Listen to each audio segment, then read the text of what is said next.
Oh, hello there, welcome to the show. I'm your host, Johnny Baghead. And yes, as Aaron Bitabo has kindly said, it is my birthday. I have aged. It's happened again. Every year, I don't know, it just fucking happens. I don't know how to stop it. But there we go. But yes, the old boy bag is an older boy bag this year. But funny enough, and I completely forgot about this until about a week ago. I started, so I do a segment every so often. It's the PlayStation 1 Grab Bag.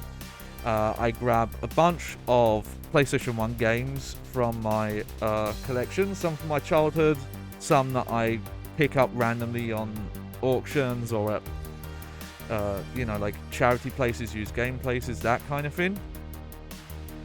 I did the first one on my birthday last year, so this is technically the 1 year anniversary. Just worked out that way. Also, yeah, there was Nintendo Direct today, yeah. Some good stuff there too.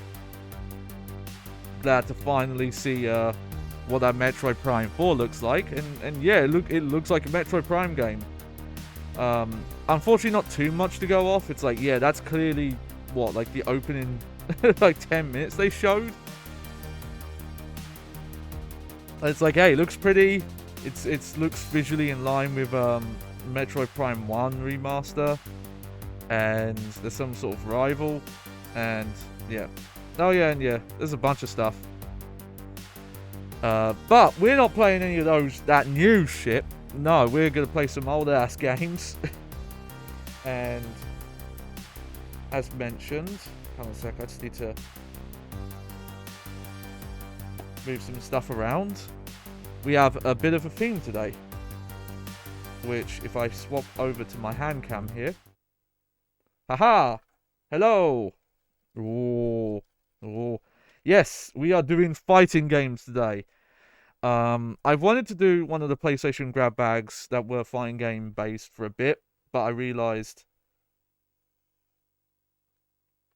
that I didn't have quite enough games to fill up a whole segment, and just luck would have it, a couple of like job lot sales. That's when it's not just eBay, but when like a reseller site, instead of putting up just like one game, they just put up just a bunch that you can usually get at discount prices, though you run the risk of like getting duplicates you already have in your collection.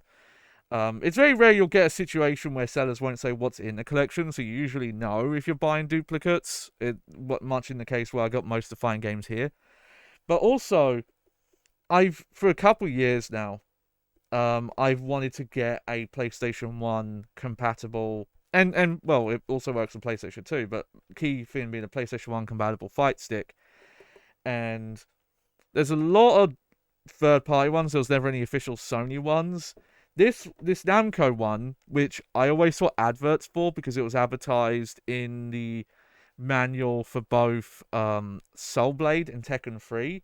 This one always looked the best, even when I was looking at more recent ones.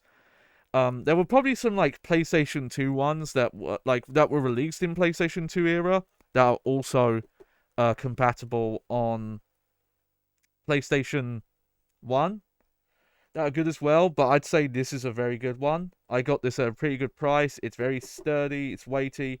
I have had to move my my big desk mat because the rubber grip on the bottom was slided on it. So I've had to swap to my old busted donkey mouse pad over here. But yeah, we've got 6 buttons. It is a bit weird that if you wanted an 8 button one, the 2 buttons are here. This is start and select. Hey, Komei Mikano, thank you very much. Yeah, it's okay if you can't stay. I appreciate the birthday wishes. It's very weird to do a thumbs up on my desk cam, but there you go. But yeah, we got the 6 buttons here. To be fair, that's fine. The only thing you really miss out on is if you ever had like shortcuts set up, you would have to go up here to use them. But the first game we're going to look at, I think, This is one I got recently, a very good price. This is Bloody Raw 2. I'm just gonna move this a bit further. Bloody Raw's a series that I've always wanted to get into more, but I've only had a tiny bit of experience, namely when I used to get the official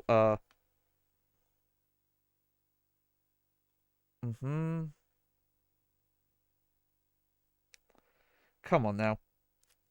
Hey Automod, you did a good job. Sorry about that, I had to swear on Automod thing.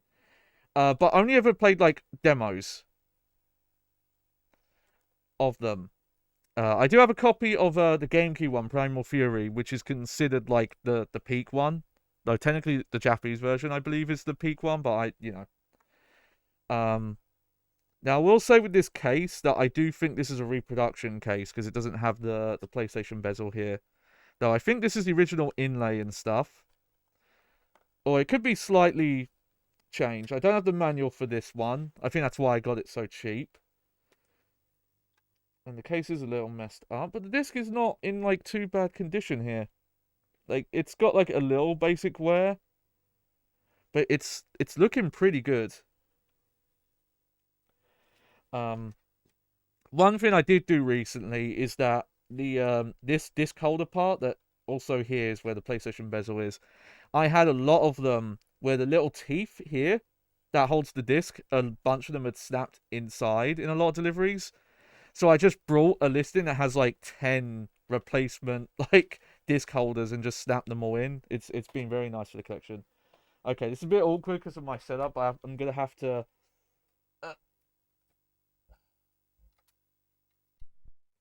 swivel my monitor to get to the PlayStation 1. I kind of wish I just had an even bigger desk that like went further towards me. And I would just have the PlayStation 1 down here or something, but then I would lose the keyboard. But if I ever do get that wireless keyboard, I'll use that. Okay, let me swap over to... Haha, gameplay, yes. And I just need to move some stuff. But I've set it up today. So you should be able to see me clickety clickety clack. Alright. Come on, game. Why aren't you capturing? There we go.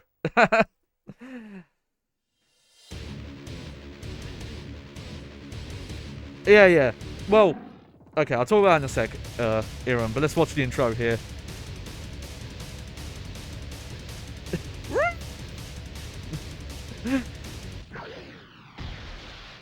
So this monitor I have here is set up and it can swivel into vertical mode.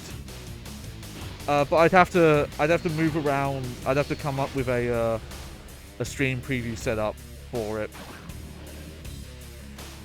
It sounds dumb. I'm actually at the point where I wish I had a third monitor, because I usually have, if I'm capturing console, the console display is usually on the monitor here.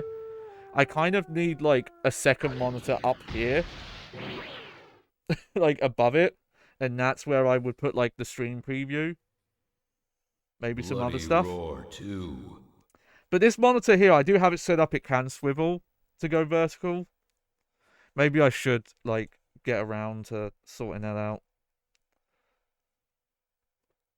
Oh, it's going into demo mode. Alright. Now let me double check. Was this... What were the games? Bloody Roar no. 2. Okay.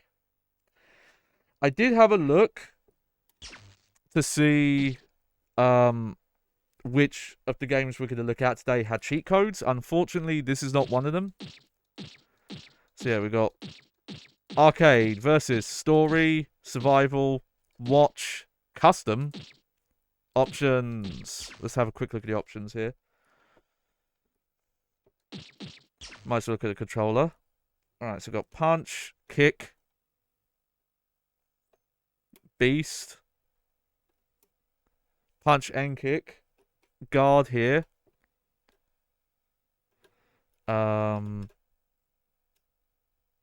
Okay, I would definitely remap this. I believe these are side steps. So let me think. What would make sense? I'm probably going to move this to guard.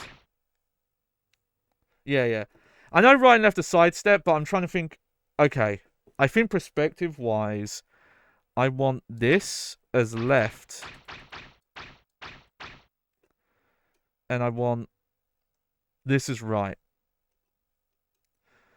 And...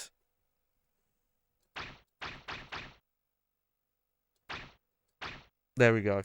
Because we're using a fighting stick, we shouldn't have too much problems like doing button combos. God, I really wish I had somewhere else to put this drink. Hang on, I'm going to have a bit more water before we start.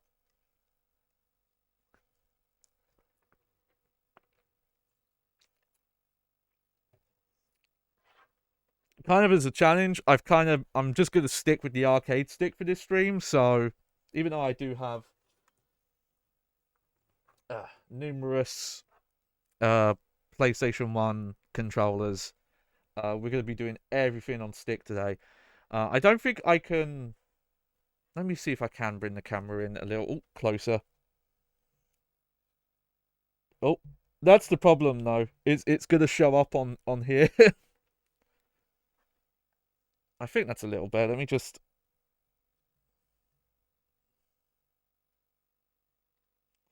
You know, fuck it.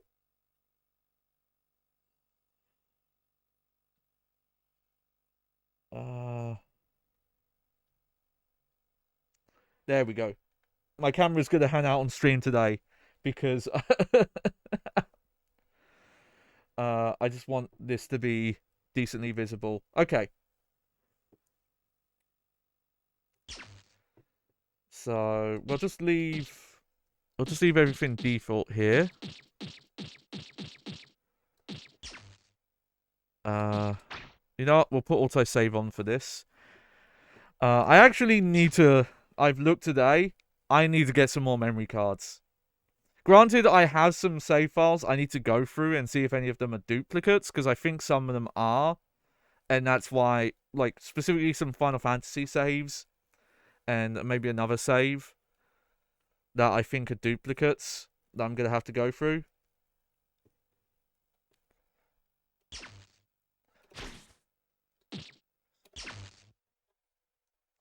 Bloody Roar 2.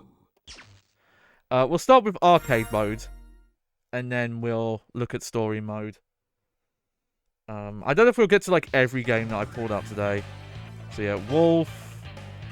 Okay, Hugo the Wolf, Stun the Insect, Sheena the Leopard, Miguel, Buckaroo the Mole, Lon the Tiger, Alice the Rabbit, Oriko the Half Beast, Buzuzima the Chameleon, and Jenny the Bat.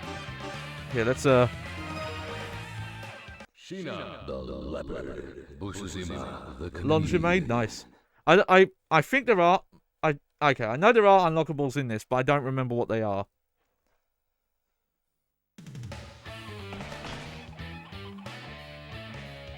Get ready. Fight. You know what? Oh, wow. Okay. Well, we're not looking up in the moveset. So yeah, it's been a while since I played Bloody Roar, so... Okay, so we do have commands. Okay, it's definitely... You can tell this is a PAL version, because it is definitely playing slower than I believe. This game is supposed to be. That's the unfortunate thing with just being a PAL gamer. Yeah. Is that PAL versions were unfortunately, oh geez, a bit rough.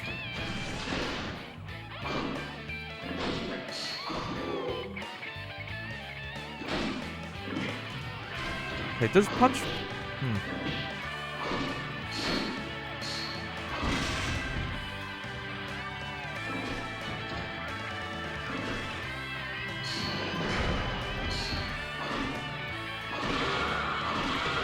There we go.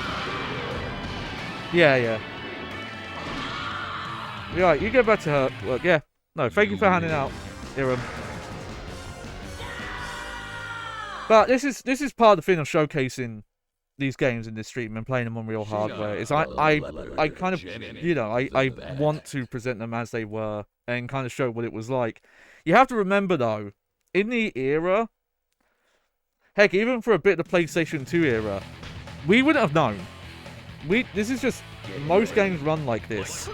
If a game had a really good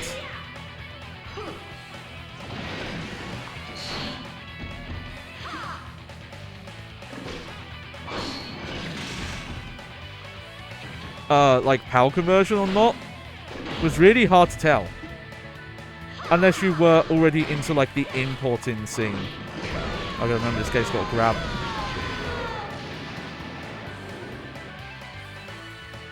This is visually great though. This holds up really well visually. And running at like a good frame rate as well.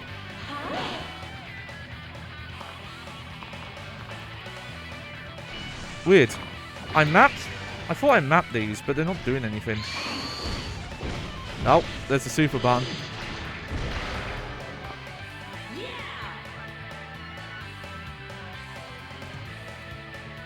Weird. Why aren't these doing anything? I'm pretty sure these buttons work.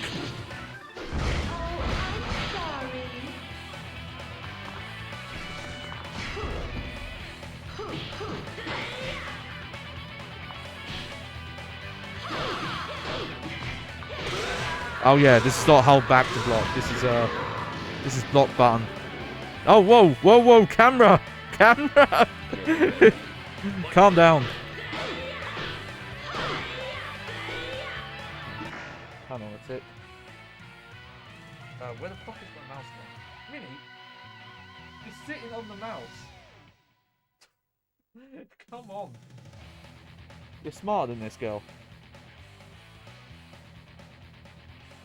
Oh, why does this happen sometimes? My, like, mod view disables.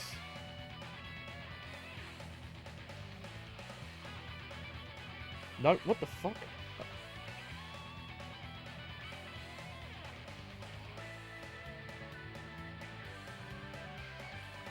Whatever.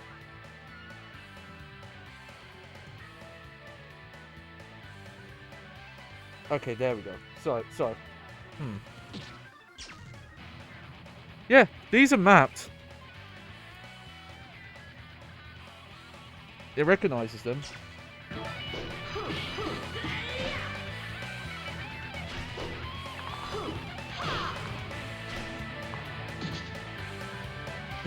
Suplex! Oh! Oh, that was like a driver suplex as well.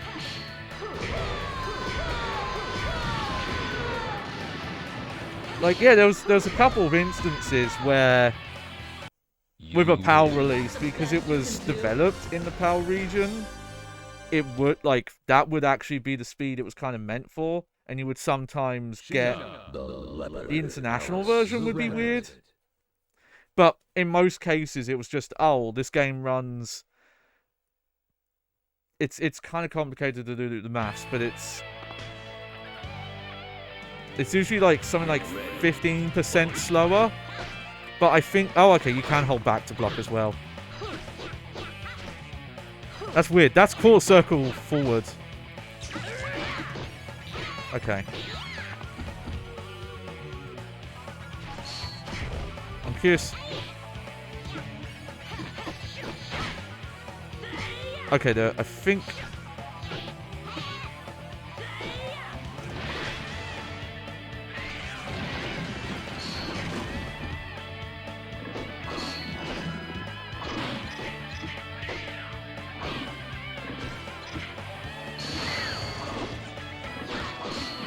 There we go. Yeah, that move's weird, the kick move. Maybe it's an anti-air. Or, like, it only works if you're really close. That one.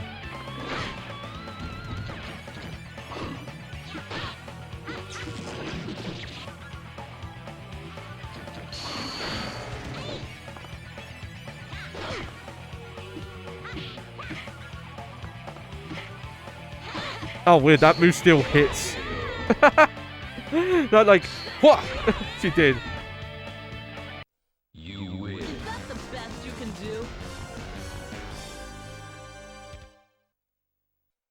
It's got very like Jin Mishima hair in the in-game graphics. I think in 3 and Primal Fury it looks a bit less like Super Saiyan. You know, with more polygons to handle.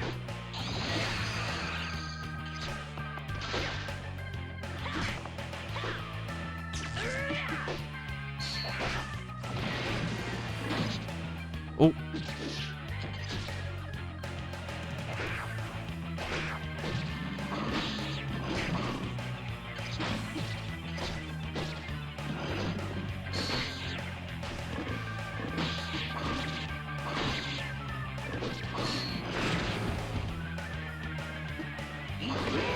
There we go. But yeah, this looks visually like really good. Like it's not far off from the visuals that like a Tekken 3 has. Like maybe slightly lower poly, but considering that they're doing like 3D, like very basic, but they still got like 3D environments.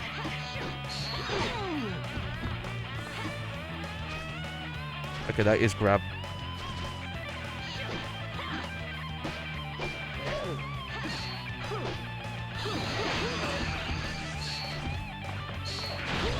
Oh shit.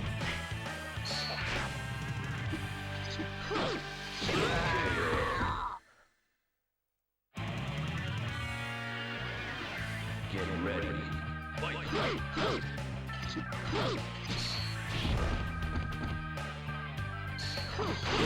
Oh shit, he's bugging, he's bug-manning me.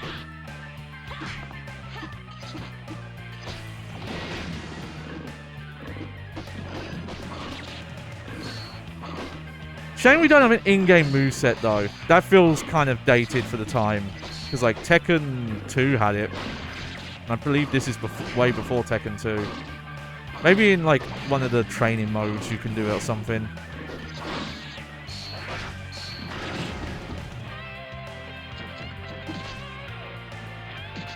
Oh shit! Oh, powerbomb! You powerbombed the beast out of me. Alright. Okay, we're not going to do the full arcade mode here. Because we've got quite a bit to look at, but oh wow, this is very Tekken. That's like exactly the same as Tekken 3's game over, continue.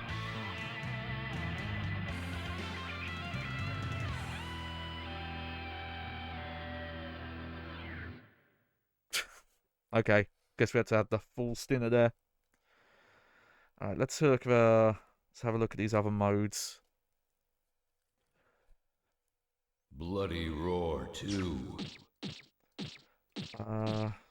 So what is custom? Is that where you can practice? Yeah. Oh,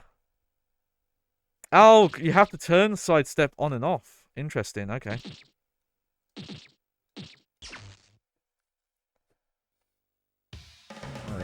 Let's pick these two.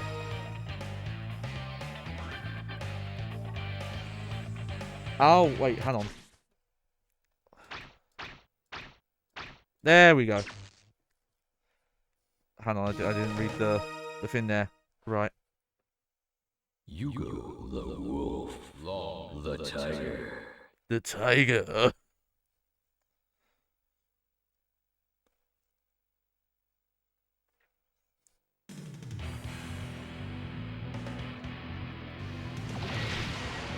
Oh, that was the wrong button.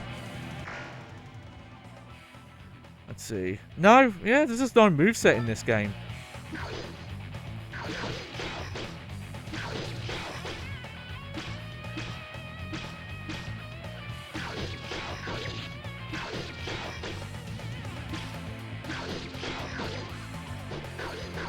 Oh, okay, so your 4-hit seems to change based on the direction you start holding mid-combo. Like, if you hold back mid-combo, you go into other strings. And yeah, that goes low.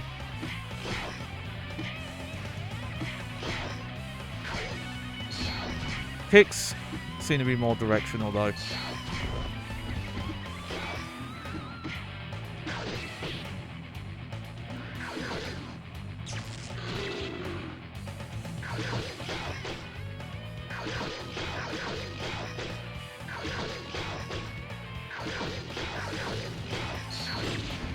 Oh, wow, that's cool. Alright. Yeah, that's the throw. Oh yeah, back when Bloody Roar has a weird history with blood, where the first 2 games had it, then 3 cut down on it a bit, and then 4 kind of brought it back. Oh, that was cool.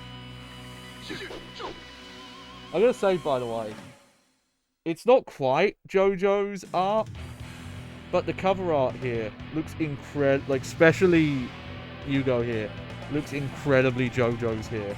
With his fucking... You could grate meat on those abs he's got. Alright, let's have a look at the...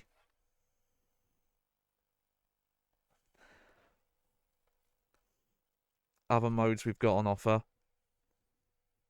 Bloody Roar 2. Yeah, story mode, I guess. Oh shit!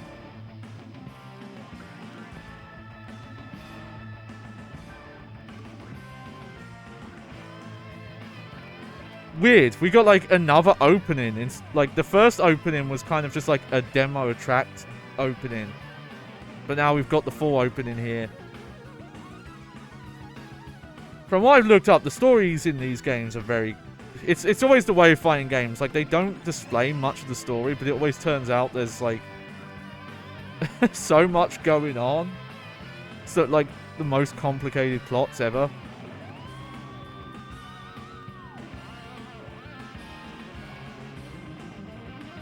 I'm loving this music, though. A lot of orchestra hits.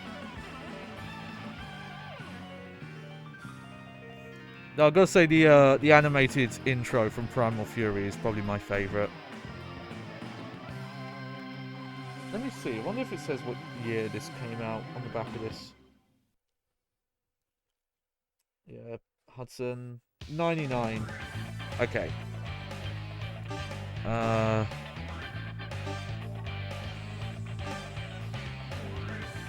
Sure. We'll pick the OC here. Zoanthropopes. Zoanthropy.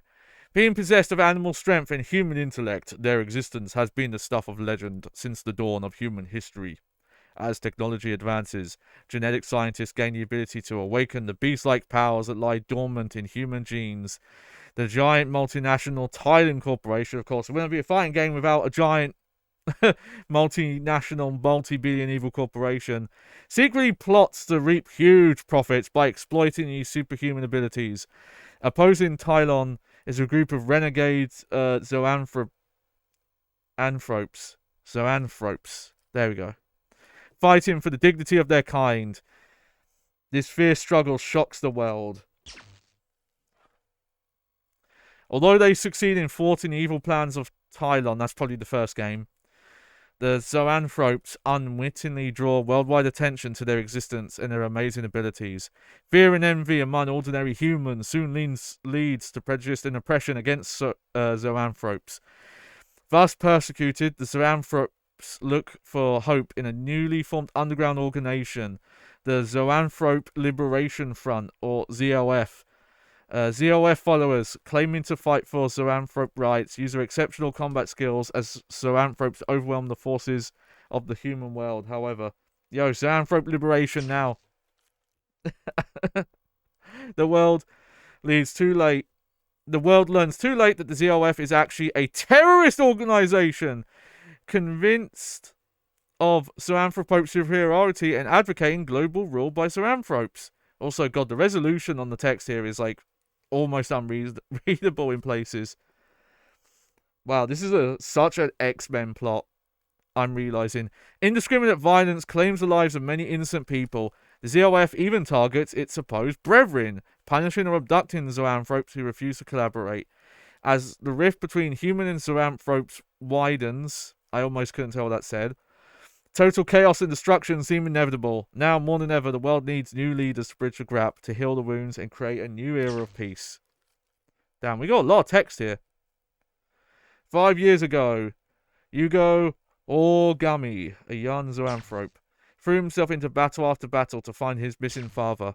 Upon learning that his father had fallen victim to the zoanthrope research of the evil corporation Tylon, Yugo destroyed Tylon's secret lab. Our story begins shortly thereafter. Hey, what are you doing here? Oh, it's only a little kid. Are you a zoanthrope who escaped from the lab? You better get out of here, quickly. What's the matter with you? Cat got your tongue? Yugo decided to look after the boy, who had no memory of what had happened to him. Yugo named the boy Kenji. At first, Kenji was like an unresponsive automaton, but slowly he began showing signs of recovering the human feelings he had known before. Yugo began to earn his living as a professional boxer. Kenji grew more and more spirited, and together the two enjoyed a peaceful, uneventful life. God, this is a lot of story. I wasn't expecting this. It even seemed they would escape the dark shadow of human zoanthrope conflict and the terrorist activities of the Zoanthrope Liberation Front. Who the hell are you? What do you want with Kenji? Kenji? This isn't Kenji, you moron. This brat, Bakuryu is a master of the Kata-score ninja. I'll dry a bit my tongue again. Anyhow, he works for me. He's in my eyes and ears, and he's very handy to have around. Uh-oh, a crowd of gawkers has gathered. Oh, he's French. Oh, I must have make haste. Au revoir. They kidnapped Kenji, you bastards. Caught off guard and injured, Yugo was unable to stop Kenji's abduction by a group of zoanthropes who appeared from out of nowhere. Hand in there, Kenji. I'll save you. I will. Whoever you goons are, you won't get away with this. Thus began a lonely search to bring back the one Yugo had vowed to protect. Well. Just where you going in such a hurry? Who are you, a zoanthrope? Get away. Dropping your guard is a habit with you. Just like when you let that boy get kidnapped. Shame. Shut up, witch. My, grabbing a lady and calling her a witch. Where are your manners? And just when I was about to let you in on a little secret. Yeah, right. I bet you're with that limp... Fuck, I'm not saying that. Fuck. Hold on. Minnie, you getting in on the action, are you? Look, I'm doing stuff. Okay, you can help me play, okay? Okay. Minnie? You good? Okay, get your paws out. There we go. You're with that bastard who took Kenji. Okay, you gotta hit the button for me. You just won't listen to anything I say, will you? So be it. I'll just convince you with my wrists. I don't mind at all. Shall we begin? Thank you, Minnie. Okay, go sit on the bed. Jenny, the bat. Thank you, Minnie. She's so helpful during streams. Like the time she turned my PC off in the middle of Res Evil 0. Here we go. Lady, your butt is clipping through your jacket. Dead ass. Jenny's ass so fat, it clips through her jacket. Oh yeah, he is a boxer. Oh, nice. I know there is juggling combos, I just don't know how to do any of that.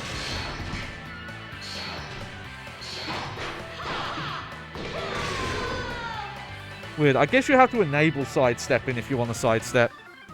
Get ready.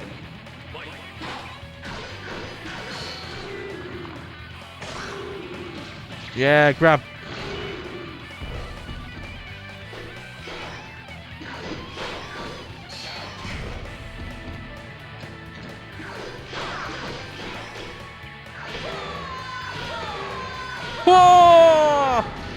Oh yeah, the after image. Hold on a sec. You win. I really need to get like a therapeutic cushion for this chair. I think with my back problems. Huh, not bad at all. Ugh. You're not doing too bad either. Let's finish this. No, don't get carried away. I just wanted to get a feel for your abilities. You know, you are far too reckless. Do you think you can track down the people you're looking for without even finding out about them first? This is none of your business. No, I suppose it isn't. I just happen to know that the man you're looking for is the commander of the Zoanthrope Liberation Front troops, that's all. You mean the Liberation Front? Those terrorists go around blowing up things in the name of Zoanthrope Liberation, or whatever. That creepy, lizard-looking guy, name is Busuzima. He's the leader of the right-hand man, they say. They're gonna try to turn Kendry into a terrorist? You can tell this game came out in '99 and not a couple of years later. Who knows? That's none of my business, remember? How do you know so much about the ZOF? Oh, I don't know that much. But if you want to know more, I can introduce you to a professional hunter tracker. Whoop. Ah, I'm running out of voices here. Don't move. Are you Sheena? I want to talk to you. Yeah? Fee, fi, fo, fum. I smell the blood of a zoanthrope. ZOF scum! I have something to ask you! Scum? Scum? See this what I get for being nice to you? Yugo the wolf. Sheena the leopard. Oh, fun fact about Sheena, in the Japanese version, her name's Marvel. Yeah, I'm sure you could guess why that got changed. I don't know if that got changed in like all the games, or like if Japan still calls her Marvel. But you know, also this is a series that hasn't had like a new game in almost 20 years. Whoa! Hell yeah!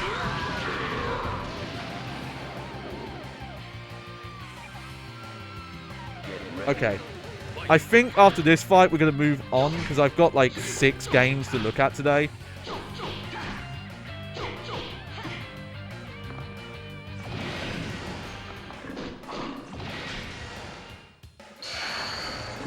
Oh shit. I spent my meter and missed.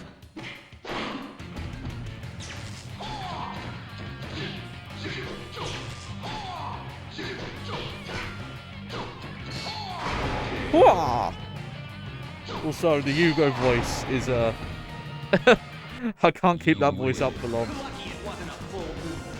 Oh, that's what he's supposed to sound like.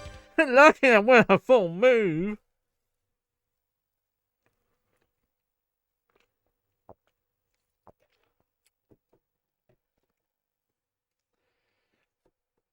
Is there no quit button? No. Okay. The insect. Let me get the game swapped here.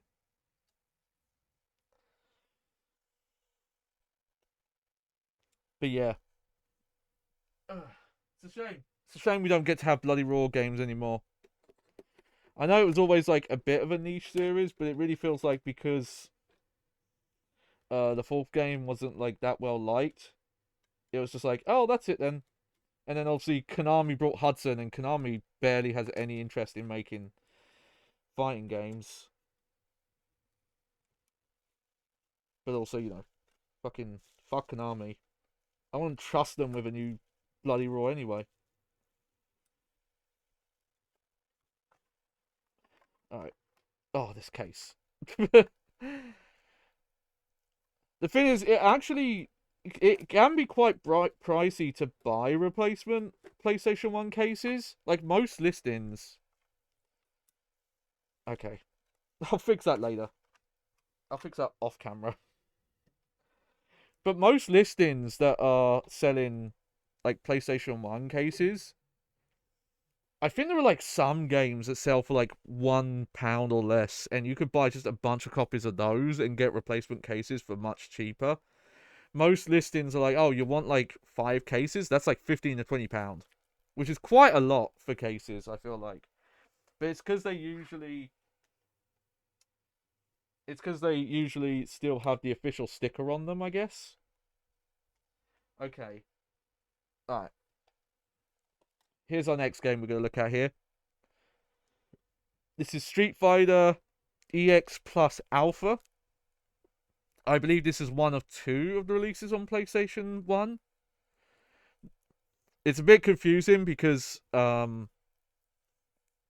they do have like multiple arcade releases, but this, I believe this is the only version of one on PlayStation. It looks like this because you only got this in the PlayStation 1 era. I guess Sony cracked down on this or something. I think it might have only really happened in Europe. I don't know. Though I think Japan did do something like this. I think like the Simple series would sometimes like re-release games as Simple series titles, like at a discount. Or like the best. Well, no, the best I believe is the official Sony one. But in the US, you had the greatest hits line, which is where they would do reprint of games. And I believe they were usually a bit cheaper to buy, and they would have like they wouldn't have like the unique disc art that the original had, and all manuals be black white, that kind of thing. In Europe, we would have, and I could show this. We had the platinum line, which was our equivalent of it. You see, it's got this like silver instead of the black. Silver there. You get the silver here, and as you can see, the disc art's gone. And usually, if the manual had color, usually the platinum releases would go without. We probably will look at Tekken, even though years ago I did a fighting game, Tekken 1 through 3 special. I didn't have a working physical PAL copy until recently. But so this is a white label release. I believe this is Virgin Interactive's, but I could be wrong. Yeah, Virgin Interactive published this, and a bunch of publishers like EA had it, Infogrames had one. A lot of like European only publishers would have their own. Eidos, the people who own Tomb Raider, they had a budget re-release line, and this was one of them. Was the white label line. But this is again a series that I didn't really get into at the time. So here's a big thing with fighting games that I have to admit, and I've talked about this on the stream before, so I don't mind saying it. As a youngin, I mainly grew up with 3D fighters like Tekken and Soul Edge. So the idea of doing motions just didn't compute. I just couldn't wrap my head around it as much as I tried. So when I specifically, I don't have it anymore, and I know why, because I was so frustrated with it. I sold it. I had a Street Fighter 2 collection for PlayStation 1. It had Championship Edition and I think Hyper Fighting. I don't think it had Super Turbo. That was on a different collection. But I always try to play it like Tekken. The idea of doing like frame cancels, frame specific cancels, and doing motions just didn't make sense to me, because Tekken always had a buffer combo system where you didn't have to do like exact timing. You could kind of dial in the moves and then they would come out, and it was just, direction you held. The most complicated moves were the Mishima ones, which was basically a Shoryuken input where it was like forward, down, diagonal, but it was a lot slower in Tekken. It was like forward, and then you had to let go and then do this. It wasn't the like really quick thing. You could kind of do it very slowly. So whenever I would play demos for games like Street Fighter EX and Street Fighter Proper, I would always try and play them like Tekken and not get very far. I've come to appreciate this series a lot more recently. Let's see what the back of the box here says. The 3D fighter worth fighting for. Been missing Street Fighter gameplay? The world's premier fighting goes kicking and screaming into 3D. I like the idea it was not... it had to be forced. 8 original Street Fighter vets. Guile, Zangief. I like Guile got top billing there. Ryu, Ken, Bison, Chun-Li, Dalsim, and Sakura in an amazing arcade hit. 12 all-new fighters in the biggest Street Fighter ever. 7 different play modes, playable bosses, a total of 23 characters. And there's our art.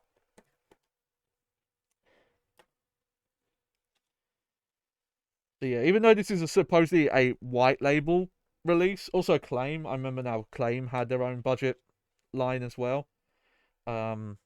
Maybe this used to be in color, but we've got some color here. But yeah, there we go. Here's our manual. Got the really cool Eureka art. Hey, thank you for the follow, Polygon Killer. I appreciate it. But yeah, we've got a decent manual here. And yeah, here's some characters with their moves, all that good stuff. Not one of the really thick manuals. A lot of the time you would see with PAL releases is the manuals would be incredibly thick because they would have like 5 to 6 different languages in them. But we just got the straight one, which that might be because this is the white label version. Let's have a look at this disc here. Get that key art on the disc there again. Very nice. And this one, not too bad. You can see there are some light scratches, but for a PS1 game, that's pretty good. That's totally viable and playable. So let's get it in the console here.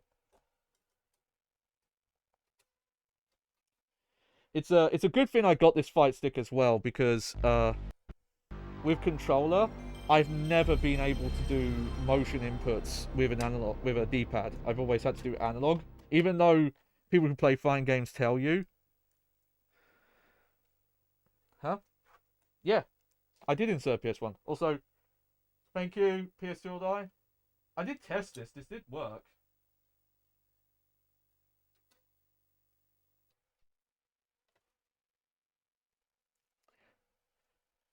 Oh, let me But yeah, thank you for the birthday wishes. There we go.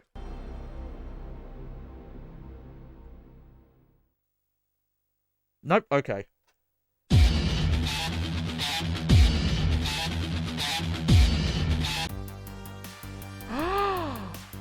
Oh, hello. Welcome to the show. So, just my mouse fell over. I'm your host, Johnny Baghead. And, ooh. Yeah, yesterday was, quite an ordeal, to put it lightly. Pretty messed up. So, for anyone who wasn't there, or for anyone watching the VOD here, because I'm going to be stitching the two of them together. So, yesterday was my birthday, and I was going to do a full PlayStation 1 Grab Bag stream, looking at a bunch of fighting games. And after we did the first game, I don't know exactly what caused this, but something during like a power on or a power cycle or something, I just don't know, did something to my PlayStation 1 and 2 upscaler. And it still works in a TV. However, if I try and plug it into my splitter or into any capture card I have, it just no longer gets detected. Also, it seems to get hot a lot quicker than it used to. So something's wrong with it. I don't know what. But I feel like I must have done something wrong. It reminds me a lot of the time where I broke a really old Mac capture card I had, because I think I had too many USB things using power, like drawing power from my Mac. Because I wasn't sure if the splitter got messed up or the capture card got messed up, but I confirmed. It took me a while, but I confirmed after stream, no, those are fine. I can still capture PlayStation 4. But yeah, something just broke with the upscaler. And I was like, okay, well, I'll leave it unplugged for a few hours, see if that fixes anything. You know, it might do. It might do. Left it a while, and no. The only thing I've got left, really, is that I might just unscrew it just to see if there's anything obvious that I can tell's damage with it. But, you know, I'm not an electrician, though. I feel like I need to learn this stuff. All this random hardware, like old hardware I stream, I feel like I've got to learn at some point how to fix this stuff if anything ever breaks on it. You know, for example, like I've got the 2 PlayStation 3s that I think I need to fix the heat sinks on, put some new thermal glue paste in or whatever it was. But I think I need to learn how to solder and change chips and all that kind of wacky stuff. But maybe one day I just gotta look into like how you would learn to do that.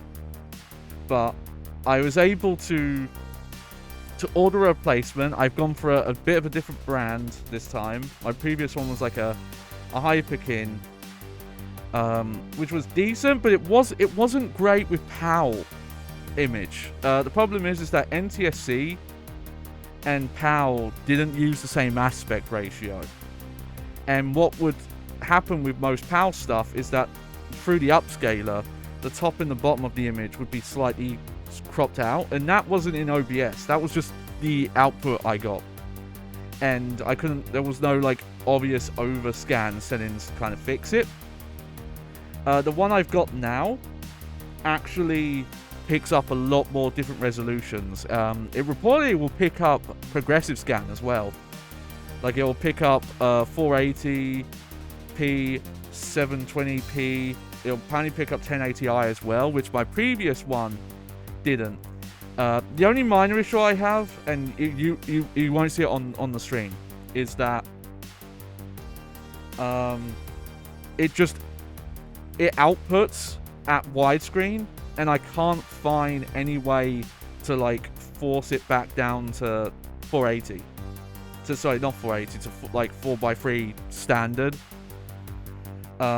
Outside of a display having that button.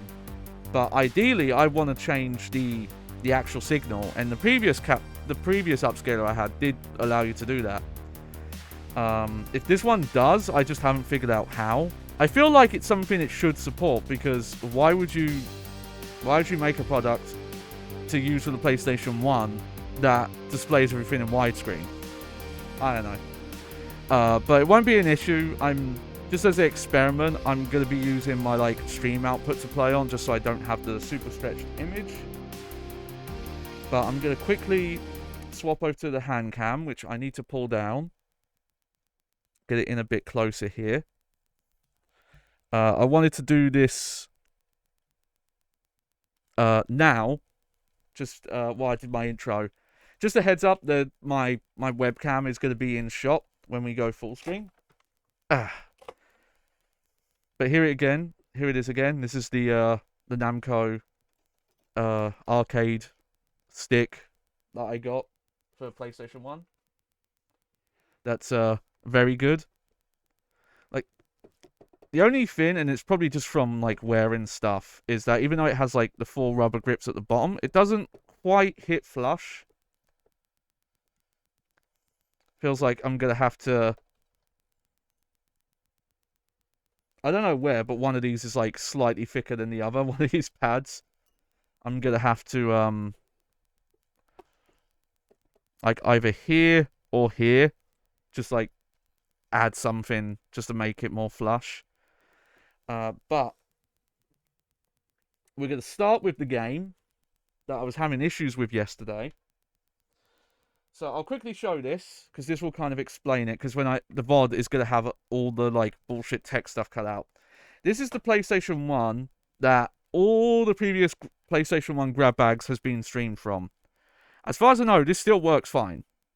Because I did play games on it after stream while I was doing some testing stuff. I think what I might need to do is clean the laser here.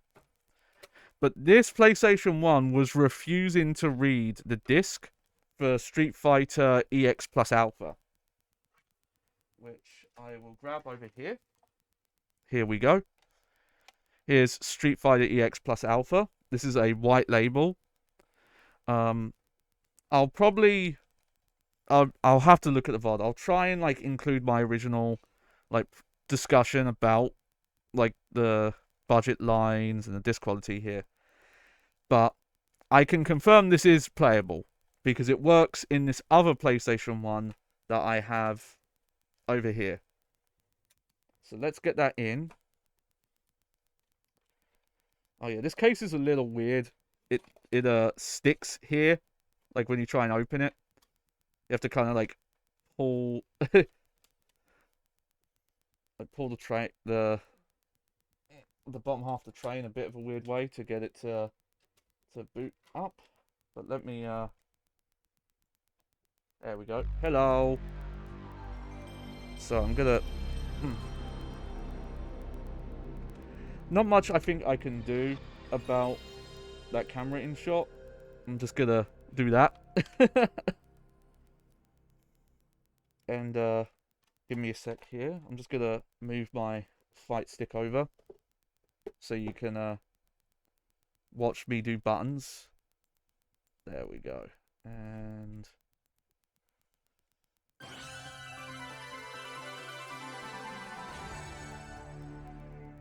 so I just had to check someone on Discord.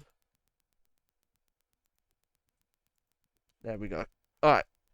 Let me get comfortable in the chair here. See, look, it totally works. So yeah, I've only, like I said, I was able, because someone in my family had an active Amazon Prime subscription, I was able to get this new upscaler shipped very quickly. Like, I ordered it at something like 3-4 in the morning, and it arrived technically same day, but it arrived a couple of hours ago. So I've only done some like little preliminary tests with it.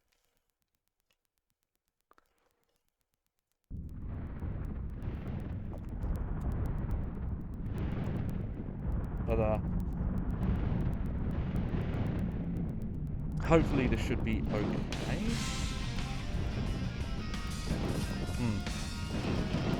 You know what? Come on. Let me take this cropping off.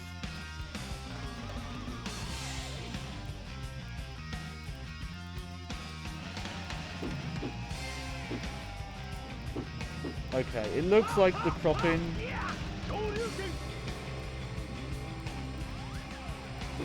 is going to be slightly different per game, so I'm just going to adjust it on the fly. Street Fighter EX Plus Alpha. But it seems good. This is the Kaiko. I think it's pronounced Kaico.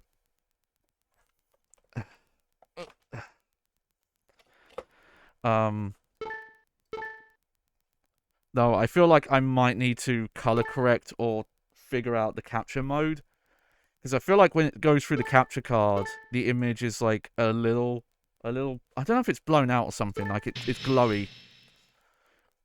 Almost. Or like a slight, you know, like you can see here, this black, this is not like a pure black. I don't know. Okay, yep, we'll leave that all the same.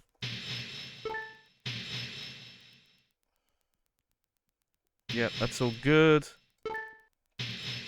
Memory card. I don't have a save for this. Just to be clear, but we'll make one. I think I have a slot left on this card. As I mentioned yesterday, I need to get some more memory cards. But I'm leaving the auctions for now. Okay, so what is our button config? Yep, that makes sense. Light, medium, heavy. Oh. Light, medium, heavy. Light, medium, heavy. And... why not? Let's just... I don't know how much I'm going to use them, but I'll put the 3 X's over there. And I think this is just, yeah, move around. So, I don't have too much experience with Street Fighter EX. I think technically the game I've played the most by Arika in this style is actually Fighting EX Layer, which is a spiritual successor to this, which I had a lot of fun with. But I have messed with various different fighting games by Arika, like the different Street Fighter EXs, Fighting Layer, probably some others that I've forgotten the name of.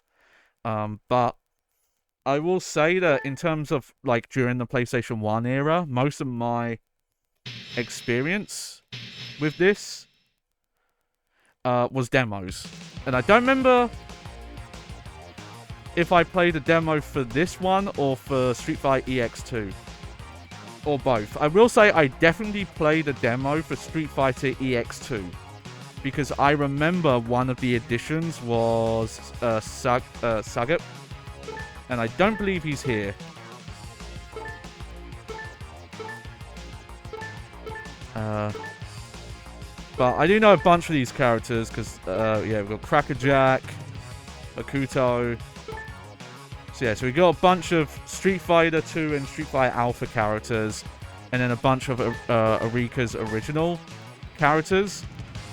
It's super weird how Arika owns the characters, but I think Namco also owns some of the characters from Fighting Layer, like the original arcade release.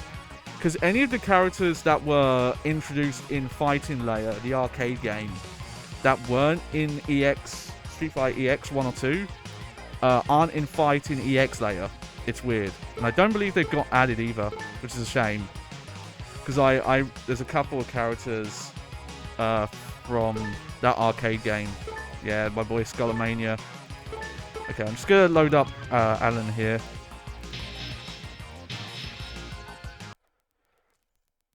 Just get a little warmed up. And I'm just going to try and make sure that... Oh, what am I doing? What am I doing? Alright. So this is still a 2D fighter. It just uses like 3D graphics. But it does still...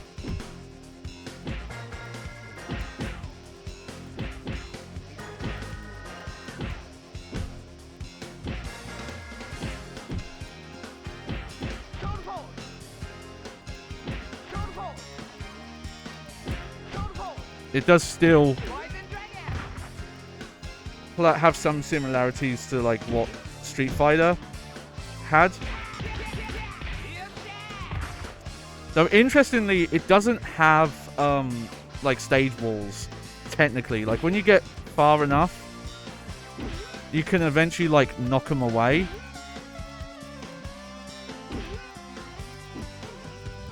But yeah, this guy is kind of like a similar kind of Shoto character, but he has some unique stuff himself.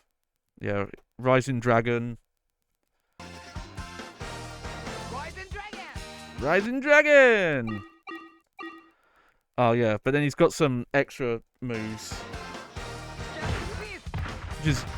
That's interesting because that's like Ryul's move from Art of Fighting / King of Fighters that Dan has in a couple of games. And then yeah, there's your supers. But from what I understand, most of the main gimmicks come from being able to do like interesting stuff into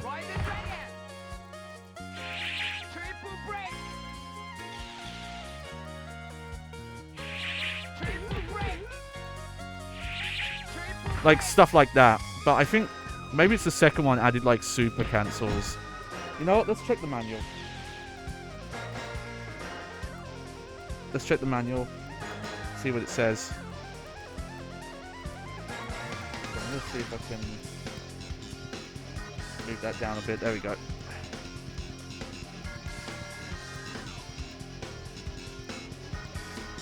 The one I probably put the most time into out of like the free like home released Street Fighter EX games is probably 2. Alright. Let's have a look through here.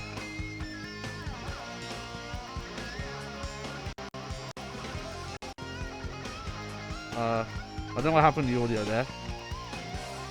Time attack, survival, practice, expert. Okay, so each round represents a task which you have to perform. We might have a look at that quick, see what the expert mode is. And there's a watch mode. Yep, all the options. Okay. Basics actions. Yeah, light, medium, strong. Kicks. Okay. Throw is directional button left and right. Plus medium or heavy. Medium or strong punch. And some characters can throw with medium strong kicks as well. Guard. Jump. Alright. Crouch. There are 3 levels of punch. Yep. On-screen information.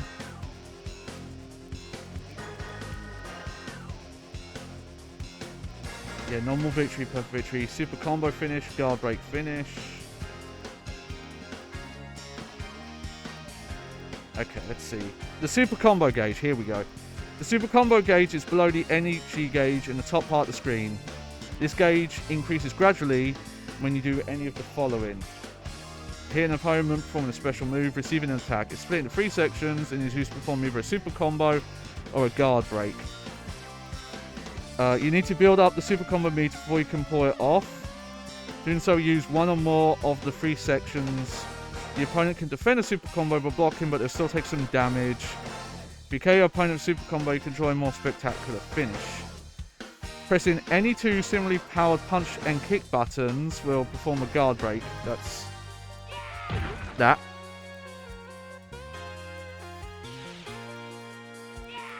And I think they're all the same regardless of which one you press. If you manage to kick one, you'll leave your opponent dazed for a short time.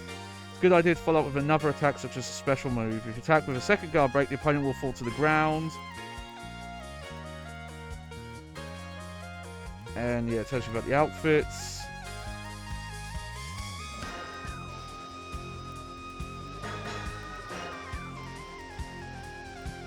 Okay. So I think some of the really advanced stuff that I'm thinking of, like being able to cancel super combos into super combos and all that kind of crazy stuff, is in Street Fighter EX2, which I do want to get a copy of at some point. And there is one on eBay that's like, I think offered at like £15. I just want to hold off for a bit. And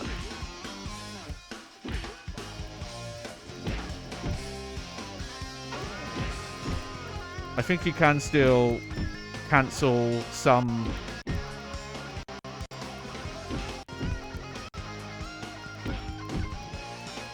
moves like that.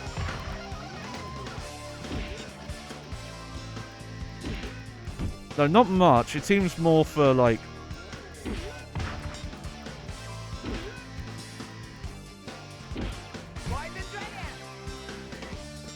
And then, yeah, there's the throat. Alright.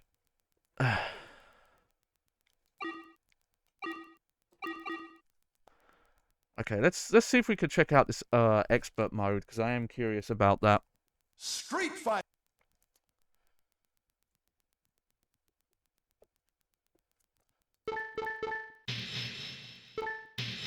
But yeah, we'll start with Alan here.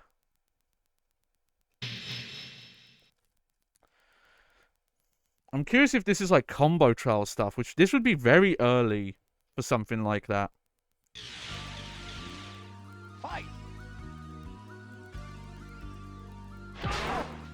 Oh, it might be, yeah.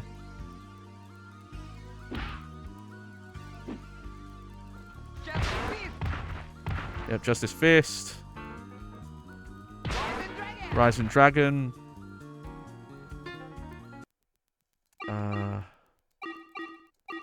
Okay.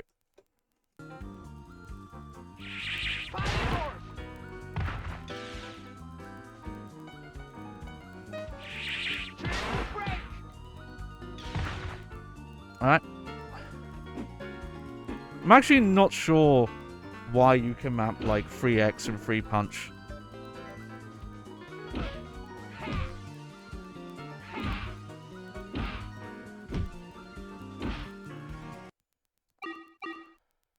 Oh.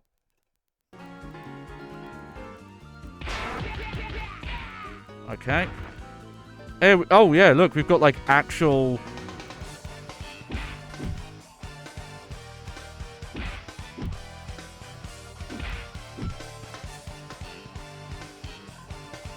Maybe it's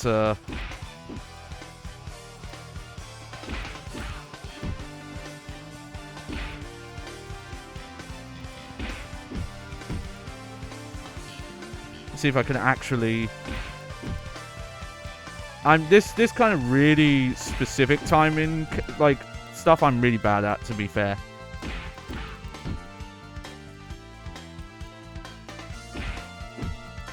Yeah, that was definitely too slow. Probably my setup is probably not helping here.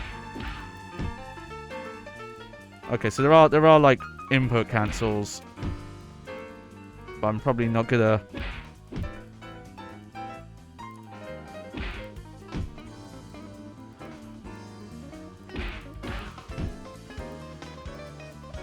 Oh, I can get the first 2 hits, just not the second one. But I'll be real, I've never been a fan of like this specific timing on combos. And fighting EX layer is you can kind of dial the combos a bit, and that's the style I prefer. Though I will say, you know, more modern games of this style tend to be way more forgiving about the timing on these. Okay, you can't really mash. But yeah. That's cool though. I can't actually think of another PlayStation 1 fighting game I've played that even has combo trials, stuff like that. But let's give arcade mode a try here. See how we do.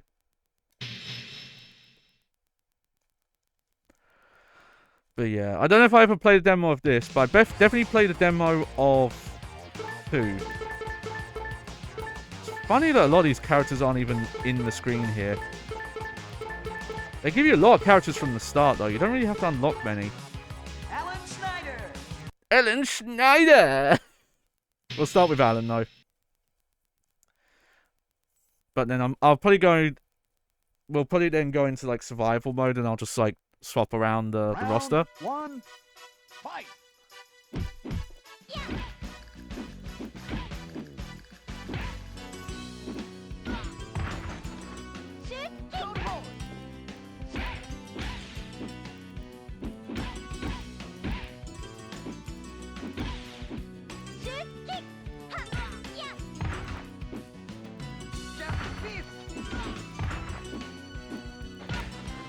Oof. I have played a bit of Alan in but again, the main thing was probably Street Fighter EX. No, sorry, Fighting EX layer. But this is definitely, you know, again, PAL version.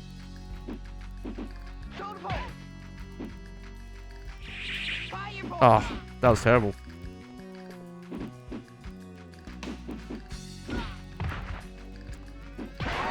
There we go. But yeah, this is definitely running a bit slower than it should. Yeah! And he just does JoJo poses for some fucking reason. Why? Because it's awesome, that's the reason.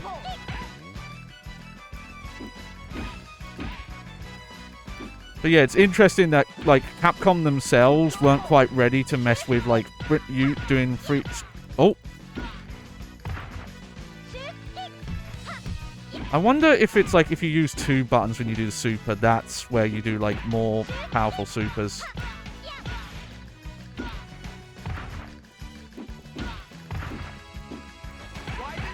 Yep. Wake up, Shoryuken.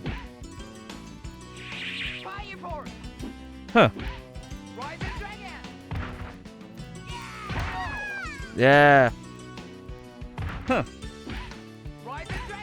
So yeah, I'm still not entirely sure what free punch or free kick would be used for. Outside of just specific characters, maybe? Oh, for like Zangief, for example, he probably has his like spinning lariat on those. But I am curious how I gotta do the history, looking at the history of this. I am curious how this deal came about. Where they're like, oh yeah, you can make this kind of experimental thing with our characters and add your own like original characters. And all these like custom themes that are different.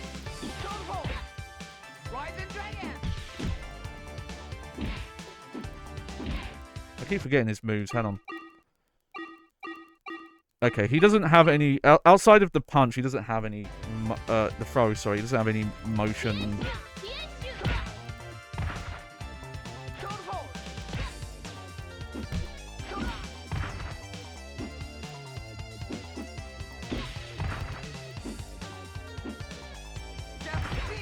Just his fist.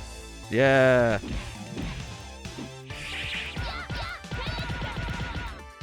Oh, yeah. Yeah, I should have my number there. How? Oh. Gonna move a bit closer. Oh.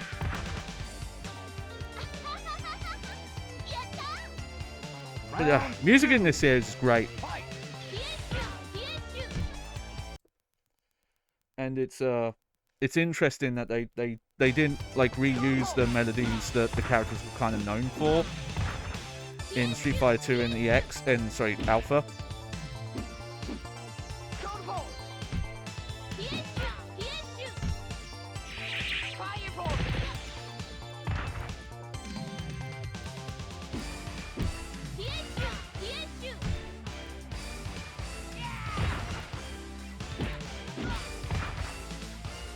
Oh.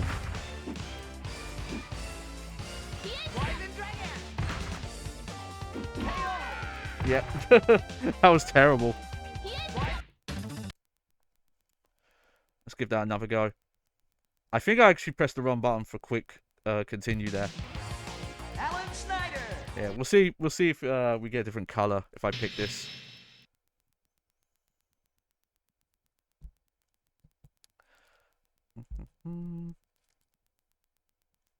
Round 1. Oh, no, okay. Fight.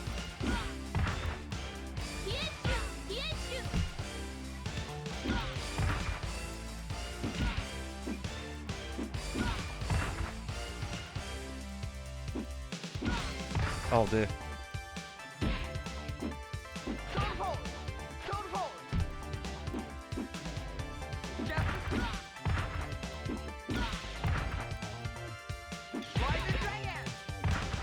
This is probably a wash, but...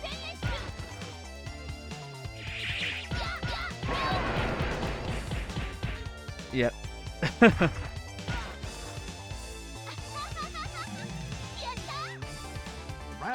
But I've always... It's interesting, like, I don't know why, but it's like way more blocky than I think some 3D fighters, but also it's very rare to get, I think, 3D fighters in this period that was still like 2D playing. It was definitely very much a cool time. It's just like, oh hey, we can do 3D fighting, we can do a Tekken, we can do like a virtual fighter like.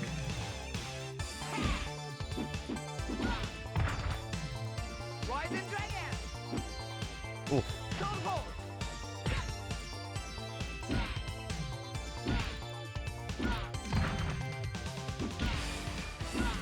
Oh dear. She knows what she's doing.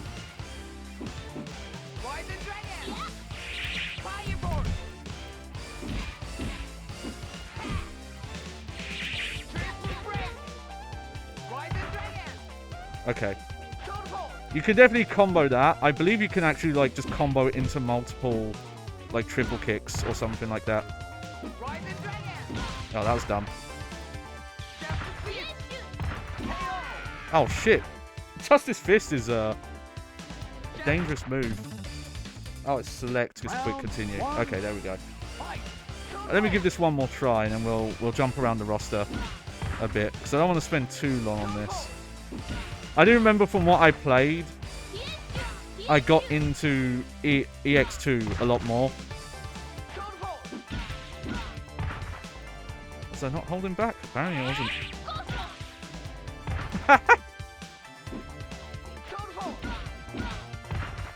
Either there's way more delay than I'm realizing, or she's fucking reading inputs, it feels like. Like, the AI here seems to be really good at reading, like, oh, this is the move he's trying to do right now.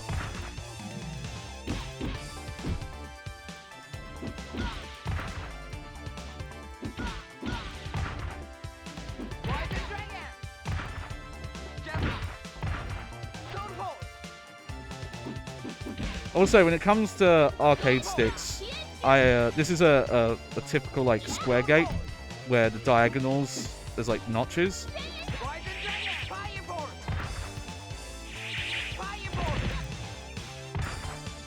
I'm trying to think if when this would have come out, if Street Fighter had, like, super cancel, stuff like that. But yeah, I think EX2 is where the really crazy stuff is. Well, like, actually no, EX3 is where the really crazy stuff is.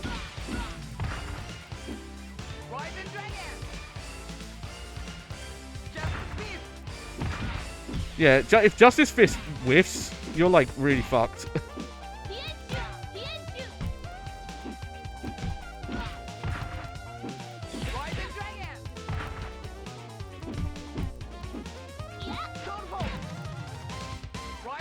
Why did I do that?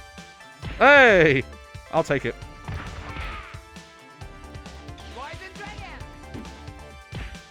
Oh, wow. Okay, so throws can, like, interrupt moves, it looks like.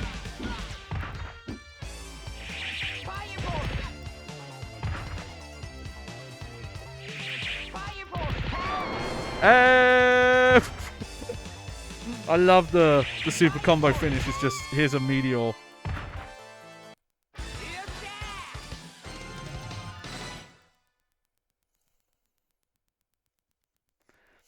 There are definitely some secret characters that weren't on the character select list. Like, I believe Akuma is unlockable.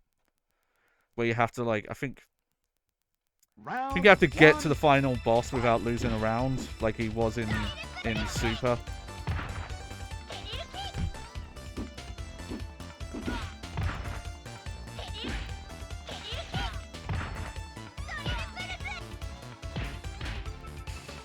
Something that's weird about EX2 though is I don't know if it's got something to do with fighting layer, but a lot of the characters, like the original characters who are in this, there's a decent chunk of them that are only in this and fighting layer. Like Alan. I think Blair might have not been in EX2.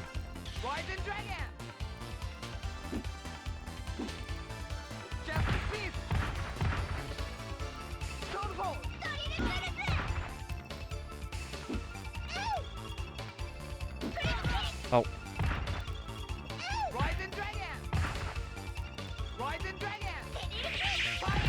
Oh, nice. Look at that. They tried to whiff punish me and I was like, oh, you know what? I love that pose. I don't know if I could do that anymore with my arm.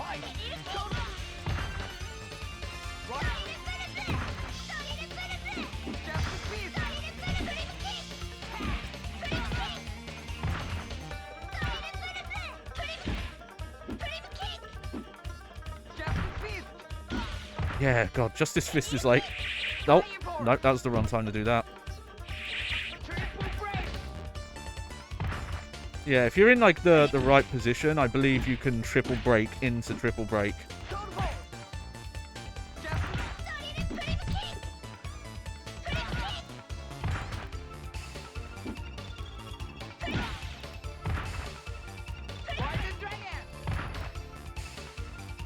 Ah, she threw.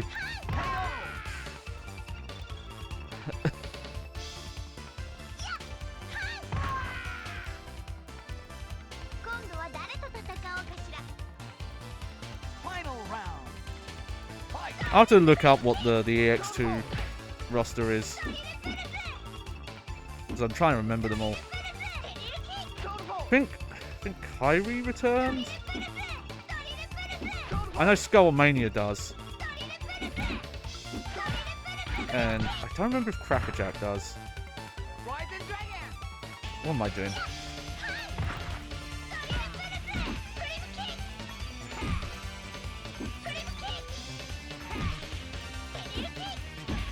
I wonder if she's a charge character. She feels like it. Alright.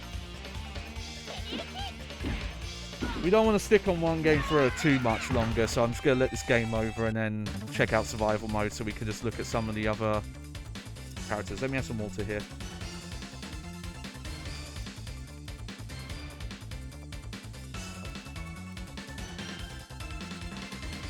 Game over.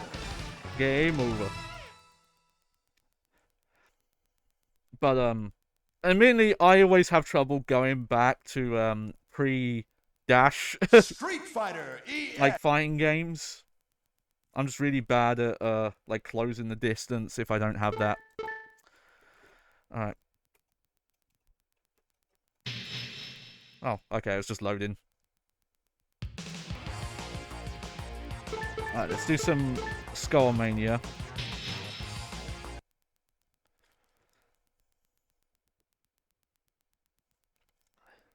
Skullmania is a character that, if a lot of fighting games or wrestling games. Yeah! Let me just remember his moves again. Skullo dash. Oh, so he just has the dash. Skull ahead, Skull crasher, Skull slider, Skull dive, Skull face slam. God, he has way more moves than Alan does. But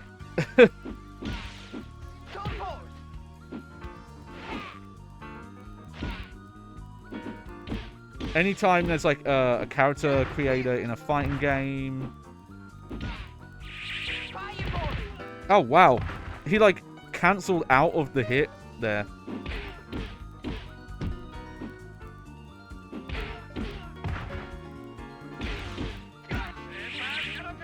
Oh.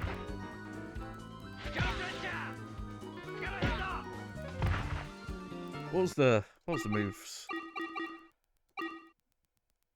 Oh yeah, skull dive. Let me try those. There's dive. Yeah. But a couple of Soul Caliburs. I might have turned characters into him in Tekken. I've definitely made him in a couple of wrestling games. But anytime there's like a character creator in a fighting game, I've tried to make him. Though I usually make his Street Fighter EX version where he has the scarf, because that's actually my favorite design. He looks like a lot more superhero Sentai.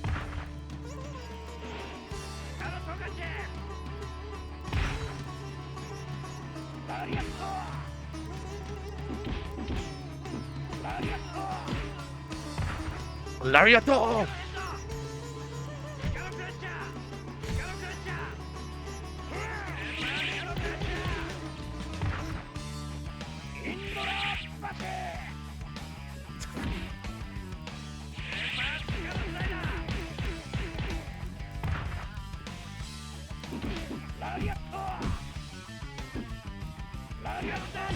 There we go.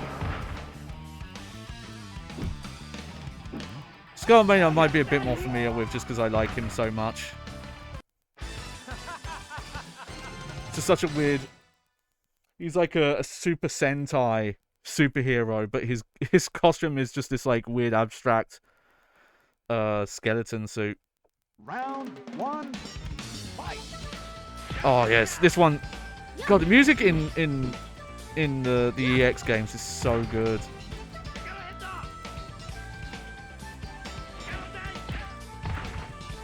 I'm trying to remember. I think it's if you whiff. the dive, he like lands head first. I'm trying to... Yeah, well, I'll have to go in and practice mode, baby. And see it. Ah, I should have used my meter. I forget, you actually charge meter like pretty quick in this game. Alright. I realised when I was looking at some of the footage from the stream that, oh, the fight stick, because of the way my desk is and where my camera is, it makes the camera shake. Street. At some point, I really need to put the camera on its like own stand or something. Let's see. Who else is worth checking out? Yeah, okay. Oh, weird. Okay, so you can pick Akuma and the guy from the top. There's only a couple of secret characters in this. I can't remember if this had any... Oh, I've got to check this out, actually. No. I made sure to get a list of...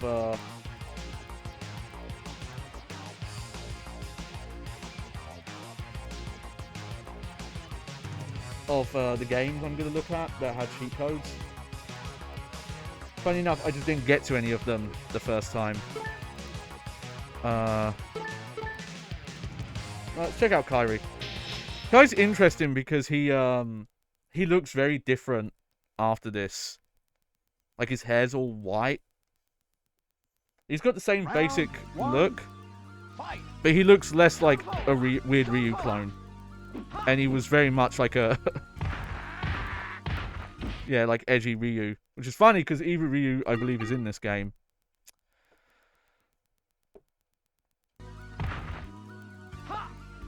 Oh, yeah. He's like...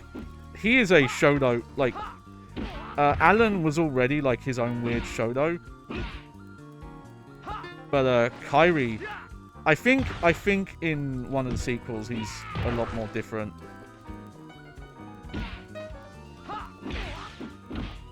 But yeah, instead of the like traditional Katsu, a lot of the characters have this like multi-input one.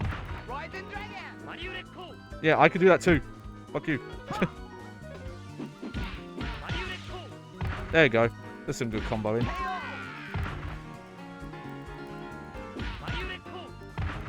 We got to hear Sakura's theme now.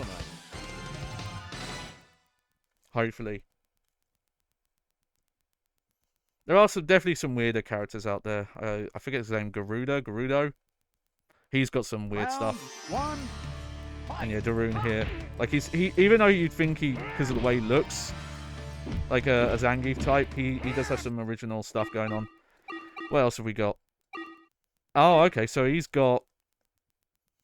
Okay, so he's got a the Akuma input, but he's also got some in-air moves. That's interesting. Oh yeah, Tornado DTT. Nice.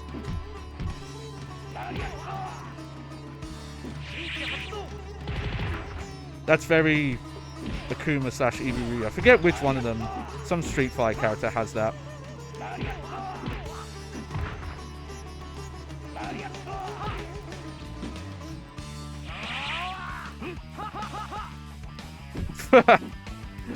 Well, I missed, but whatever.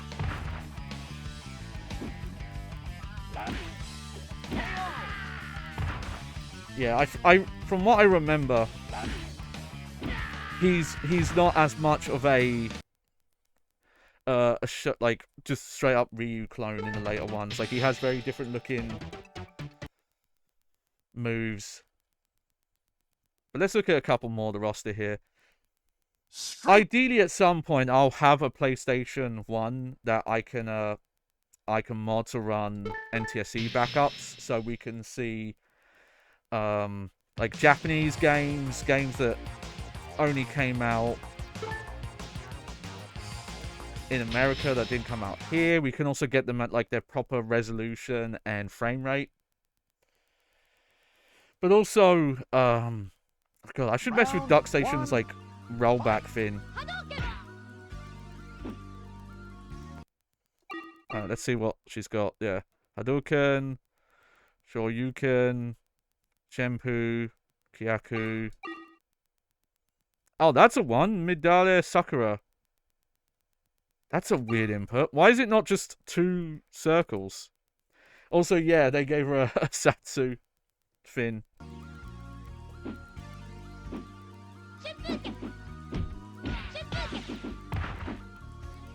Rising Dragon! Rising Dragon! Rising Dragon! Rising Dragon! Shoryuken! Hadouken! Hadouken! Shoryuken! Can she charge hers? Is that what I did? Hadouken! Hadouken! Or does hers just come out a little slower? Rising Dragon! Hadouken! Okay. It's just funny that the input for that is not, like, exactly 2 quarter circle forward. I wonder why.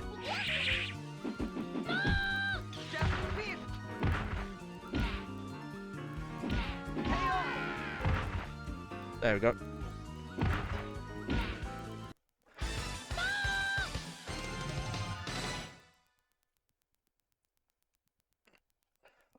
Looking at survival mode, it looks like the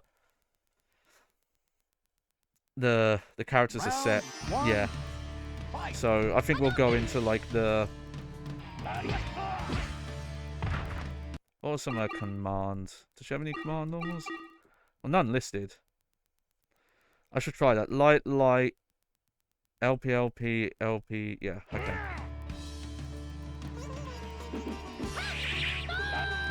Yep. I think this was the first game she had that in, but she has had it in some Capcom games as well, I think. I think she had it in Rival Schools.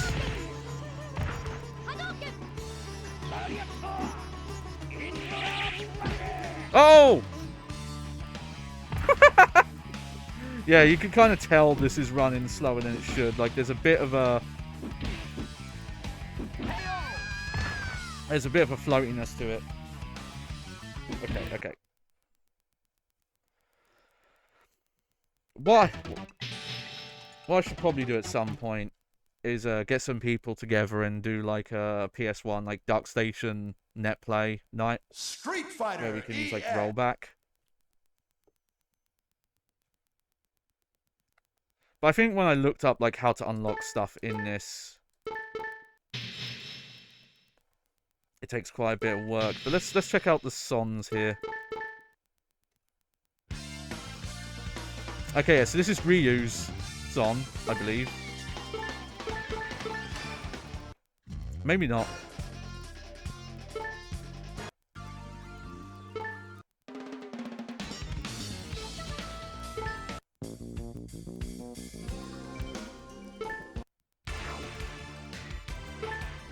Okay, I believe that's Skullmania's theme there.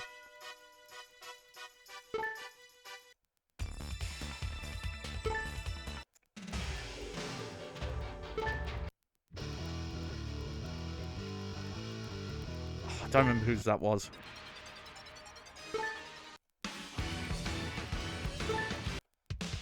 That's Chun-Li's. There we go. That's the Sakura theme that everyone loves. I think this song is like more popular than might be more popular than our actual like Street Fighter theme. Sounds like it could be an anime opening from the 90s and 80s. Alright. You know what? Hang on.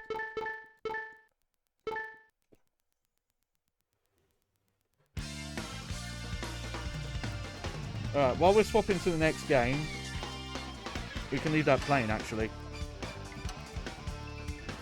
Okay, so... I'm curious, actually. If I do this, will it... Oh, it does, okay. Oh, never mind, then. Let me turn you off. PlayStation. But yeah, I knew I wasn't very good at this game. After playing it for a bit, I realized, oh yeah, it's EX2 that I'm a bit more familiar with. Okay. Let's see. Okay. We're going to do this one next. This is Ready to Rumble Boxing. I think it's the Dreamcast version of this is the version that's a bit more known. But this is actually the version that I played growing up, which I don't know why I got rid of. This is a rebuy. I got this here for £1 English. Let's get ready to rumble. Copyright, because this has got what's his name? Yeah, Michael Buffer. Yeah, Ready to Rumble trademark used under license from Buffer Partnership, and it's got his website here. In-game announcement from Michael Buffer, hidden combo moves, arcade champion. There's like quite a big like career like build stat mode in this. Oh, check this out. I love when you buy games and they like old. You don't get this anymore. Most of the time, no. Square and Bandai Namco will do this a bit, but you won't post it off. You'll just go up online. But I love these when you would register. It was always like confusing because I remember actually asking a company. I forget if it was Square or Namco. But I actually asked them, it's like, why? What is the point of registering? Like, what do you gain from this?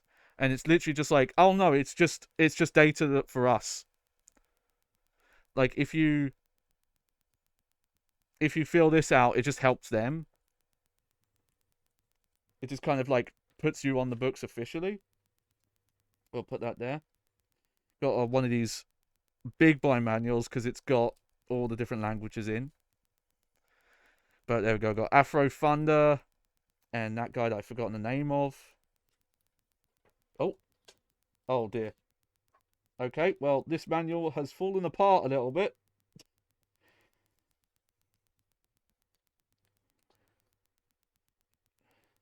Let's see.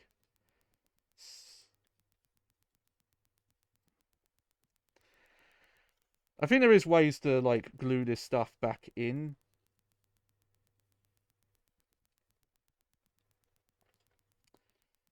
There we go. Let's just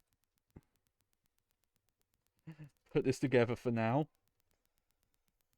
They've come out like so cleanly though that so it might actually not take that much work to glue them back in. I would probably just have to look up how you do it.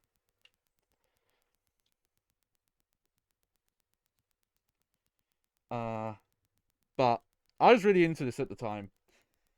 You'll find this a lot when we do these look back like PlayStation Grab Bags, that there are a lot of games that I own physical copies of back in the day and sold them, and I just don't know why. It is kind of interesting seeing this guy as like the disc art guy, because like Afro Thunder was always kind of like the marquee character. Let's see, how was the disc quality on this? Not bad at all. Like very light marks. Definitely could use a little wipe, so I'm just gonna do that right now.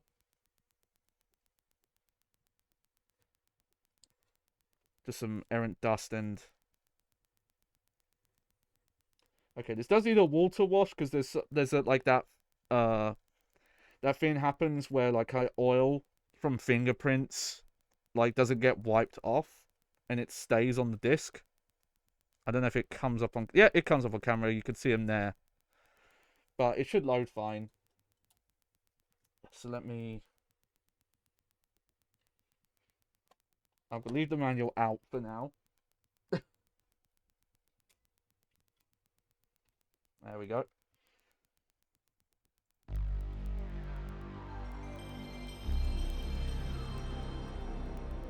I don't know how I'm going to do with a fight stick.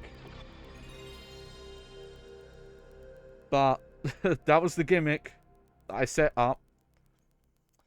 Was we're going to play all these games with a fight stick. But yeah, this was like a really big IP. I remember for Midway. Like it actually had like toy lines and stuff, which I had some of. It's apparently rare now, but they had this like Sock'em Rock'em like robots boxing kind of rip-off thing where you had the characters in like a toy ring, but you controlled them with motion control boxing gloves, and I really, really liked it. There he is. There's real Michael Buffer just put into the game.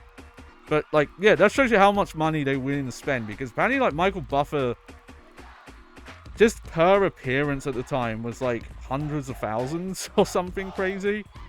So to like get and he owns the copyright on this phrase, and specifically the way he says it as well. Also, I find it funny here because like he had silver hair at this point, so for some reason he just dyed his hair for the game. Like, hey, I'm not. It's less judging that, but it's just the fact that like you'd been on TV with grey hair before this.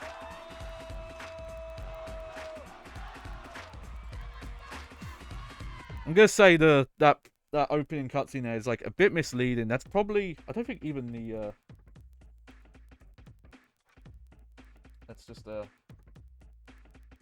center this up a bit. There we go.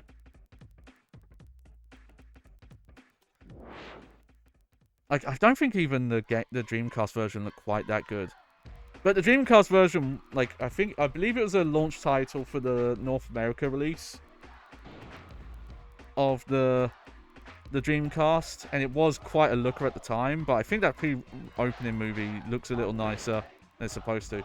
This is definitely a game that suffers PAL. Like, now that I've played the proper version, like the NTSC speed, you really notice it. Okay, so yeah, we've got 6 buttons here. High right, high left. Low right, low left. That works actually for the layout on the stick here, because I've got right, left, high, right, left, low. I do need to swap my blocks though. That's good for high block. I need this on that.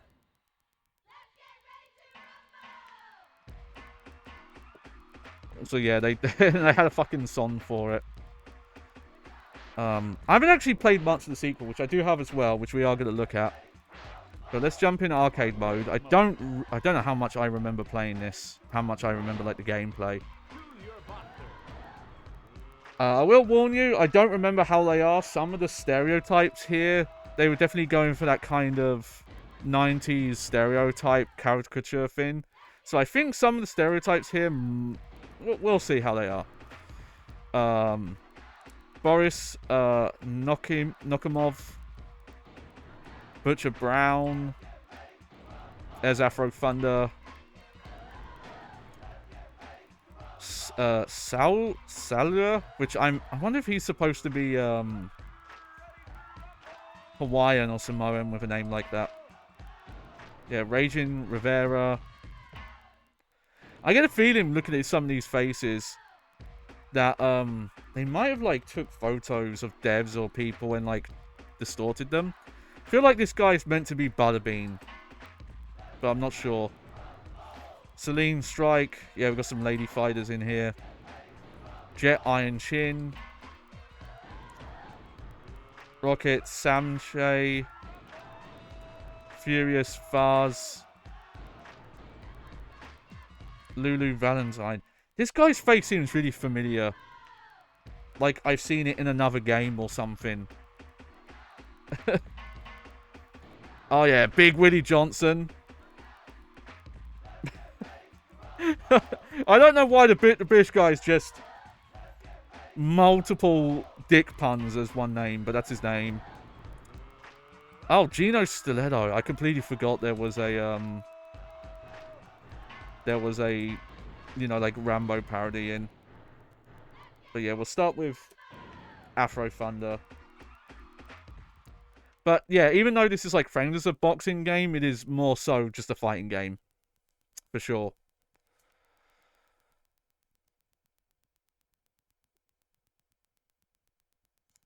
But despite, you know, the Dreamcast being like the main platform, content and gameplay wise, this is pretty on par with that version from what I understand.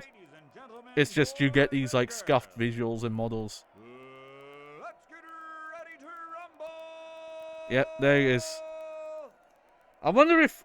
Hopefully he's not a dick and he's not put that audio sample in, like, copyright detections. Yeah, see, this is what I mean by, like, the models look really scuffed.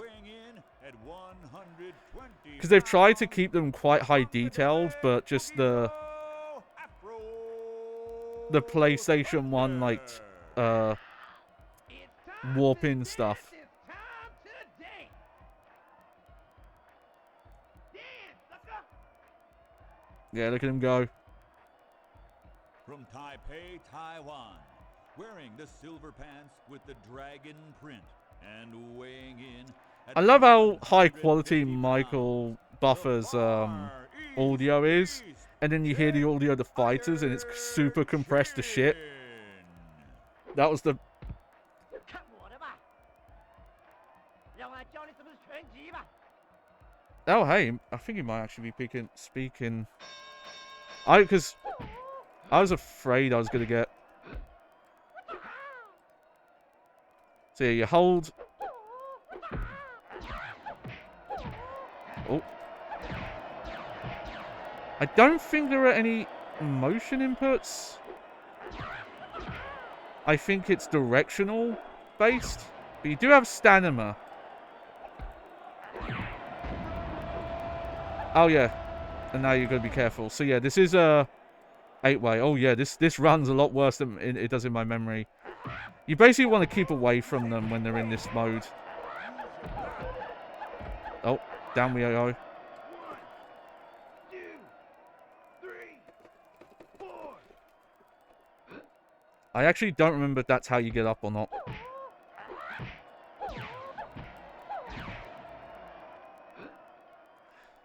Yeah, low left, low right. I was good at this game at some point.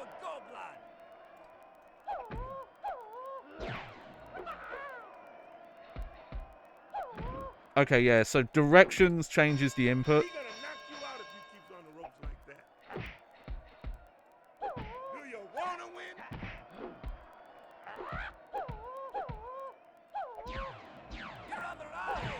I can't remember how you earn the Rumble stuff, actually. Okay, so yeah, so there are definitely moves. They might only be in the manual, actually, so... Let me double check, actually. You have to be careful, obviously, because my manual's broken up a bit. Oh yeah, here we go.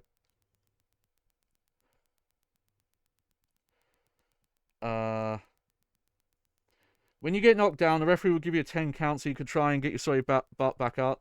There is no being saved by the bell. Once the referee reaches 10, you go out there. Press either the L1 and R1 buttons, or square plus triangle, or circle plus X rapidly to get up. Okay. Like we said, you can use the directional and left stick with your punch and block buttons to pull off a bunch of moves.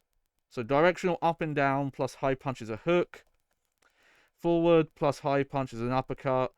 Back is high punch is an overhead.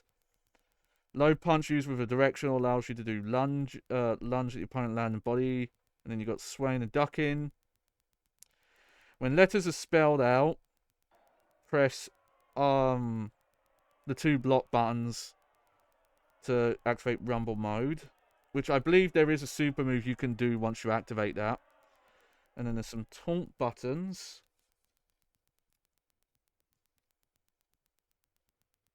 Hang on, let me put it down here so I can keep this in order. Explaining all the championship mode, which will load up for a little bit.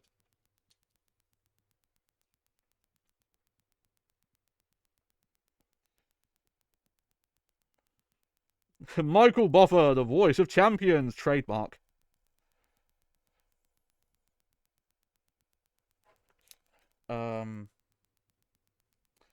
Yeah, every time you inflict a certain amount of damage on an opponent, you receive 1 letter of the word rumble. When it spells out, press both block buttons, your gloves will grow. When this happens, press the X and circle buttons at the same time to unleash your boxer's rumble flurry. This is a move with intense speed and power that'll be hard for your opponent to block. And then yeah,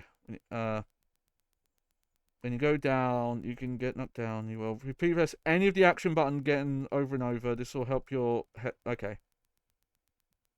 And also, if you knock down, start pressing your buttons to build back your health. Yep.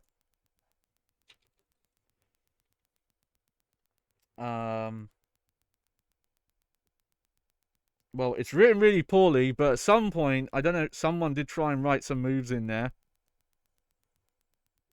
for the tank guy, but it's back plus square is the best they got.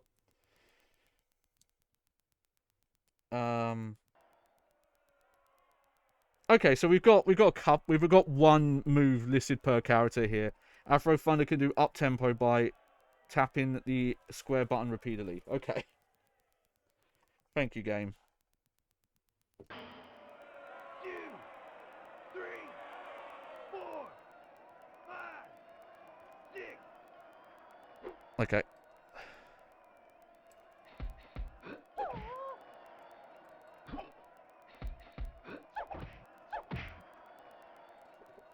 Yeah, I used to be way better at this game. I've completely forgotten how to play it.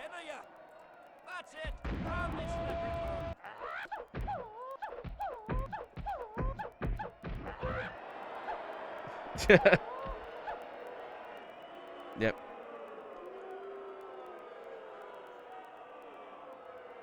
You know what? Let me lower the difficulty and give it another go, just so we can see a bit more of the arcade mode. I used to be decent at this game. I just don't remember how to play it. But yeah, it is funny going back to this and realizing like, man, this version runs not good.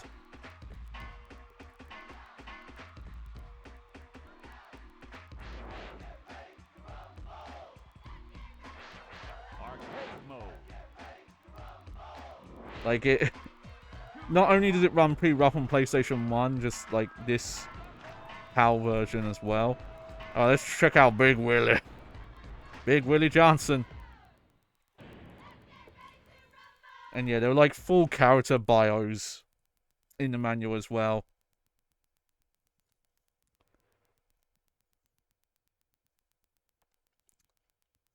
But yeah, the like key art there is a better idea of how this game looked, close to how this game looked on Dreamcast. Ladies and gentlemen, boys and girls.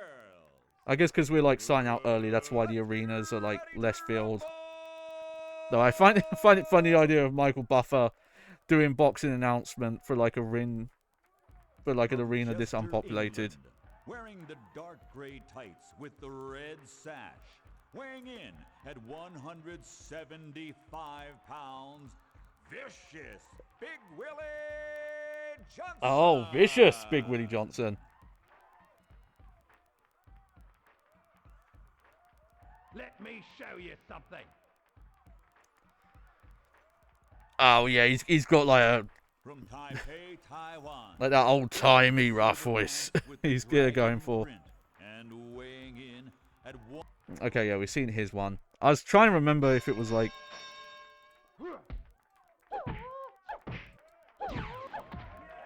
God, I can put it to like easy as well.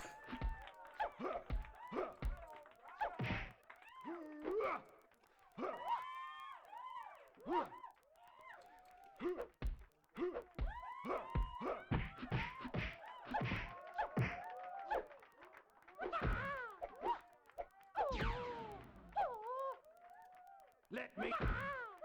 Oh, I was going to do a taunt there, but it did not come out. Come on, Nico!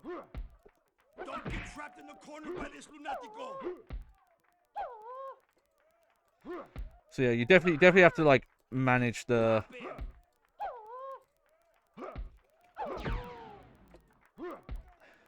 stamina. So it is weird. It's like halfway between like a fighting game and a boxing game because it's got some boxing simulation stuff with the stamina. Oh god. Okay, hopefully I can just avoid him until the bell. Oh, look at that frame rate. That's beautiful.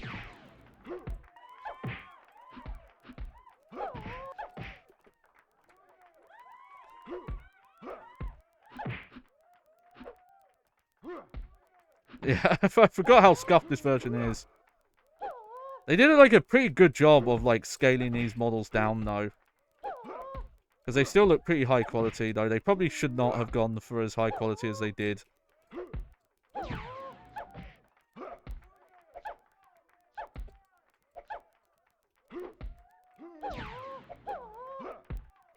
Oh yeah, they even try and model some like damage on them. I forgot about that. 1, 2, 3, 4. Can't. What you doing? 1, 2, 3, 4. My arm's a bit rough right now, so I'm a little limited in like how much smashing I can do.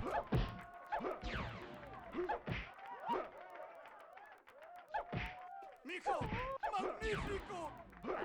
Okay, it's kind of coming back to me a bit.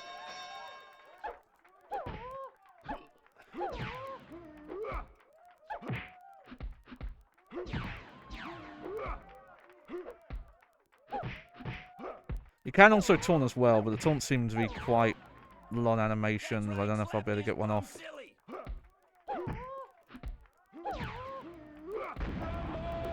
Not having any music though is a bit annoying. I wonder if the Dreamcast version did have music or not. Oh, come on. 1, 2, 3, 4. Come on, come on. You've got nothing left.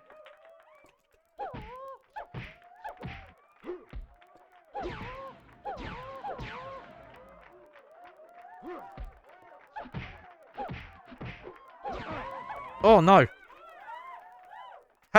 Yeah, I suck at this game now. Alright, let's load up that championship mode just so I can kind of show what it is. Because it is surprisingly deep with how much stuff you can do in it. Championship mode. Raise your boxer from bronze class to championship level. Make all boxers champions to win the game. Train your boxers to improve their abilities, fighting, and raise a boxer to the next class. Releases another boxer. Raise money for your gym by fighting prize fights or exhibition fights with your friends. New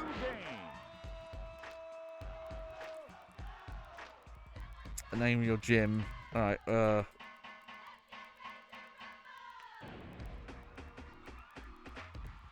on, I know what to name it.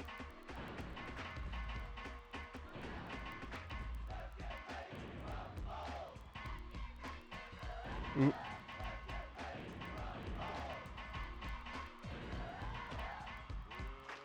Yep. And then space.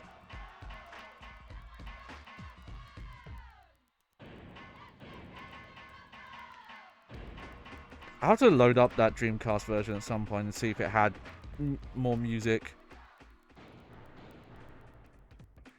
Okay, let's start off with Afro here. Okay, so you have money, fights, train boxer.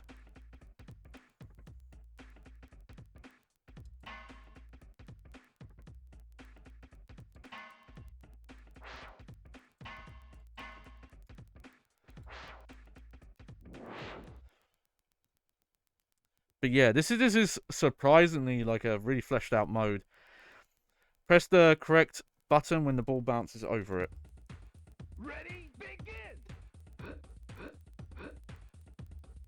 Ready, begin! Okay, the timing on this is... Ready, begin!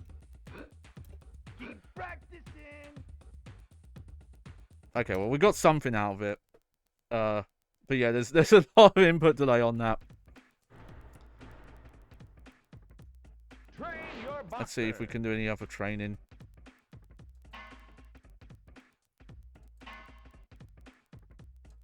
Speed bag, heavy bag training, weightlifting, vitamin training program. Okay, mumble mash nutrition regime.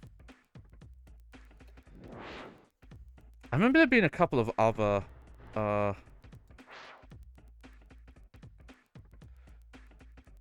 Well, we can't do that.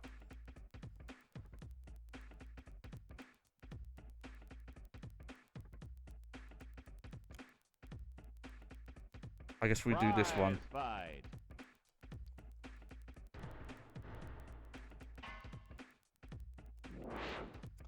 I guess if you lose all your money here, you're kind of fucked, right?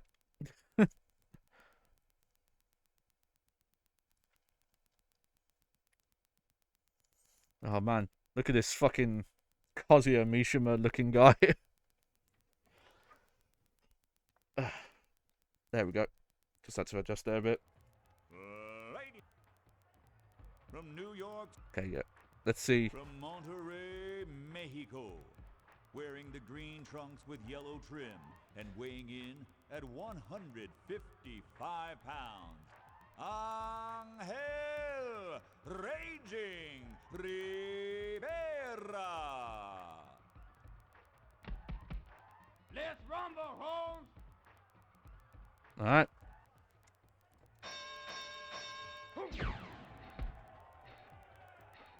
Oh, I don't even have, like, all the special moves yet.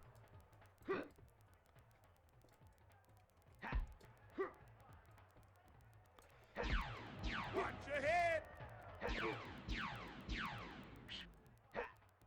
Frustrated. Push it. Watch your head.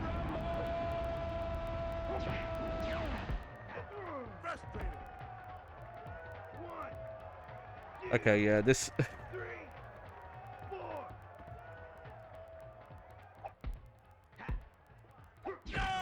Like, it is a little bit more deliberate, this mode. That's what I remember. Relax. Oh.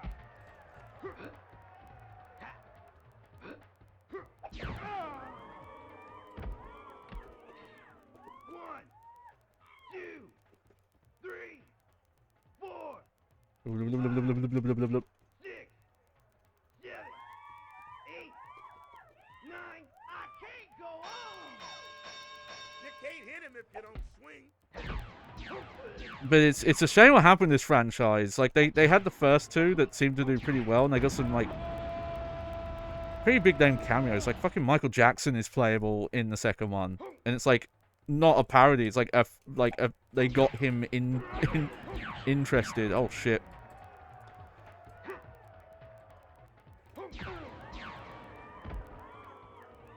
One, two, three, 4.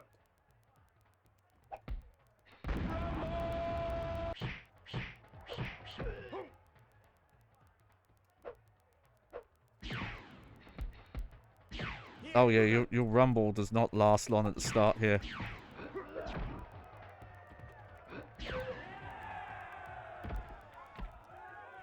One, two, three, 4.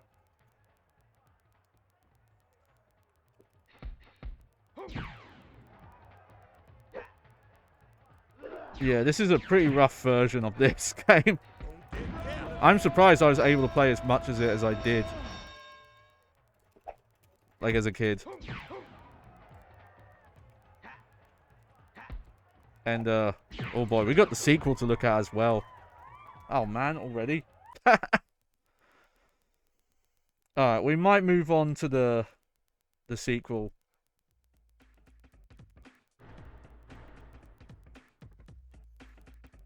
So what do? Do you just... Prize fight?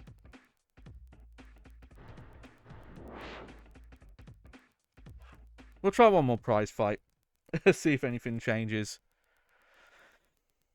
But yeah, they did 2 of these, and it seemed to do pretty well for them. And then we weirdly didn't get another game. And then there was like the really weird Wii one that was made by a different developer. Well, I think like the only returning character was Afro Thunder. I guess it was like getting like the Michael Buffer license back was too much. And that's why like we didn't get sequels for a while. I don't know. I gotta look into the history of it because also I believe I also had one in the GBA, like a Game Boy Color version. like version of one of these games, and it was terrible. I do remember that. But it like was like technically impressive, but it was like not good.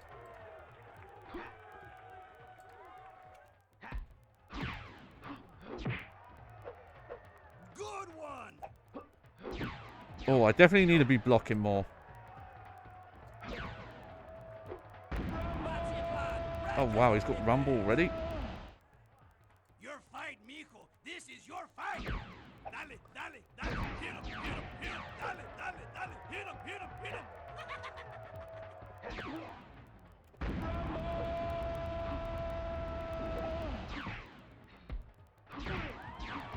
Oh wow, I was in Rumble and he fucking knocked me out. 1, 2, 3, 4. Quit acting the maggots and use your combos.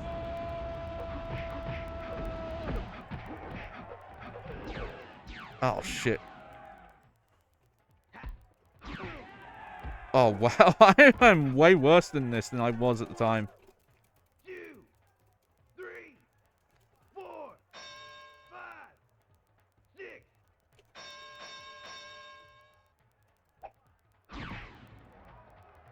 Listen up, lad.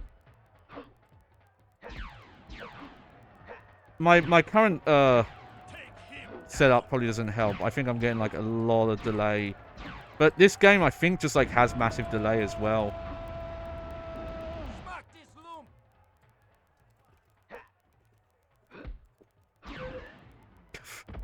Okay, you know what? We're gonna swap games because I'm just too bad at this game. Oh dear. Yeah, so you do not want to go back and play this PS1 version. I did not remember how poorly this ran. Because it's like, not only is it obviously the PAL version running at the wrong speed, but oh, excuse me. Fine. I think as well it's just got way more input delay on it. But you know, at the time, not releasing on the PlayStation, like unless they had gotten a really good exclusivity deal with Sega, which clearly they did not. Which is interesting because it was like advertised as like a marquee Dreamcast title. Yeah, just put that over there. But I do have the sequel, which it's always surprising it even got a PlayStation 1 version because this game's on PlayStation 2. The King of the Ring is back. There he is. There's Michael. The undisputed champion, Afro Thunder, steps back into the ring to floor the competition with 10 cool new boxes of 5 secret celebrity characters. New Rumble modes, save up your power for a knock 'em out of the ring punch. Party mode, new tournament and team battle mode for head-to-head competition for you and your friends. New minigames. So that's the career mode. Improved single player AI, smarter, faster, and harder. Includes famed boxing announcer Michael. Let's get ready to rumble buffer. No registered trademark on his name this time. Also got this one for £1. Here's the manual. Which they don't actually show you all the boxes in here. There's a weird lack of the boxes here. Let's see. Yeah, we've got basically the same controls. Oh, parries are new. Double tap, high or low for a parry. Arcade Championship, tournament, yep. Options. I do remember this being like quite similar. Like this was definitely kind of more like instead of being like a full sequel, it's very much like a Street Fighter Alpha 2, Street Fighter 2 Turbo, like that kind of idea. No, they did mess around with the roster quite a bit, but I do think mechanically it's mostly the same. But I don't think I ever owned this one. But yeah, so the championship mode. But yeah, that's the, like, those are the three boxes they show you there. Oh no, here they are. Yeah, Mama Tua, she's new. Joey T's new.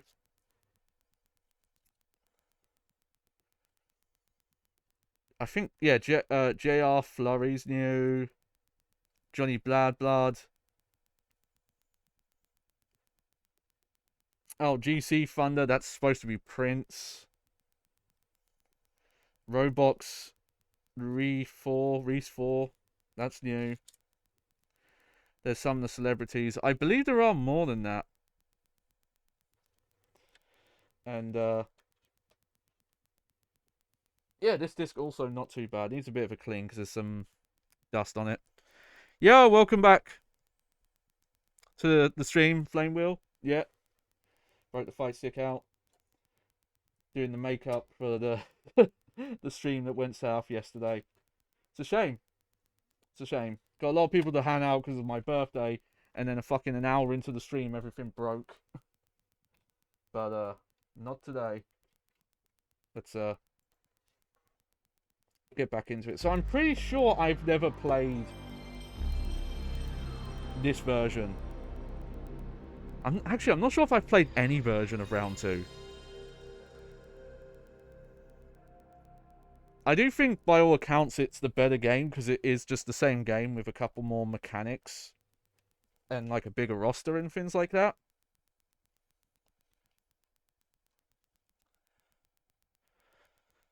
Oh yeah, no, I think this was literally a year after the first one. What's the copyright on the first one in the back here? Yeah, 99. I'm guessing Round 2 might have come out on Dreamcast as well, because the Dreamcast was still around in 2000.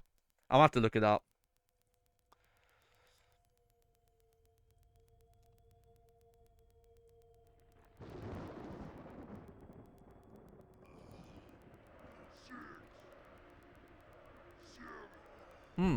Maybe I have played this version.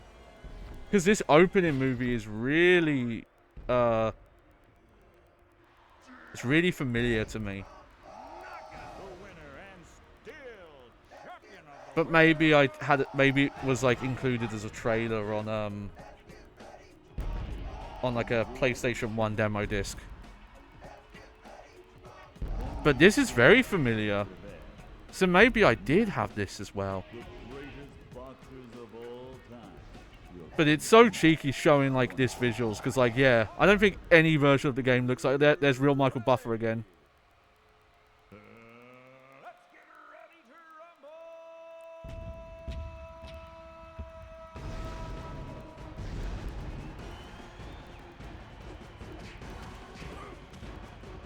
Oh yeah, they redesigned a lot of the characters as well. I think Afro Thunder's design in the first one is a bit better.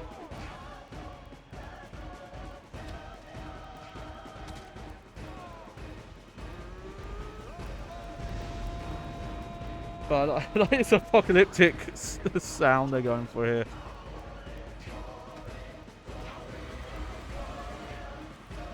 Probably going for like more of like the cinematic Rocky sound with it. Yeah, Afro Thunder. In some, depending on the character, like some of the CG here like looks pretty good for the time. Some of it doesn't. Yep. Just standing around on a green screen, not knowing what's going on.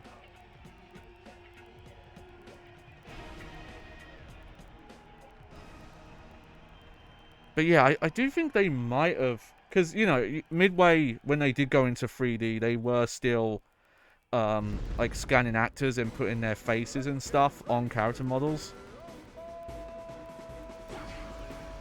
I feel like there is a bit of an audio delay, but I don't know if that's the game or if it's my capture, like the way I'm capturing this, or possibly even the upscaler. But when I was playing Tekken, like to test it, I didn't have this issue. So we'll see.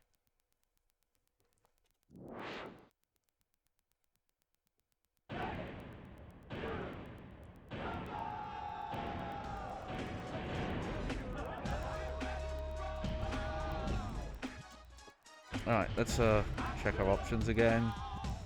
Just stick it easy, just to be safe. And then yeah, just gotta...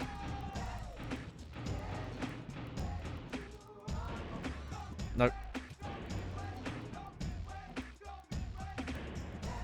There we go.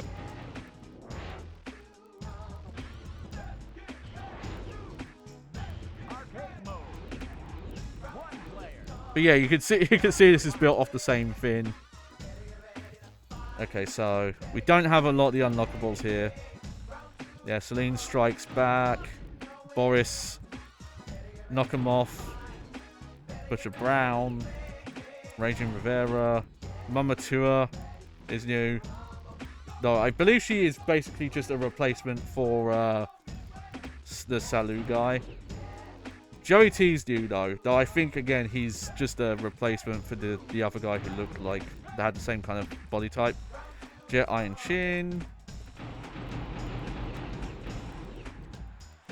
Lulu Valentine, JR Flurry I think is new. Same with Johnny Blood, and then yeah, Big Willie's back. Might as well go the marquee guy.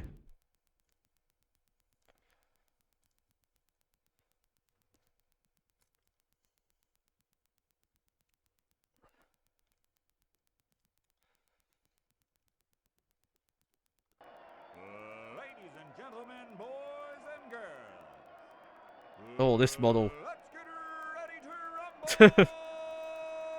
They're trying so hard to make it animate the mouth and the face and stuff.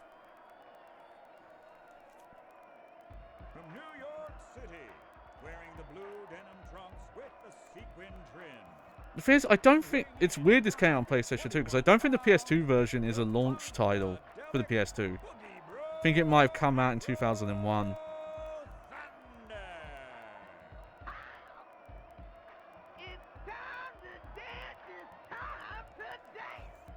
Oh, yeah. That you can tell this was quite like a quick turnaround on this, because they're even using some of the same fins. With the white trim and weighing in at 235 pounds, the razor sharp butcher. I'm definitely some point in my own, I'm going to look up and try and figure out, like, why did this series just disappear? And then, like, another developer brought it back. And there's also, I forget the name of it, there's like an EA game that was like a take on this.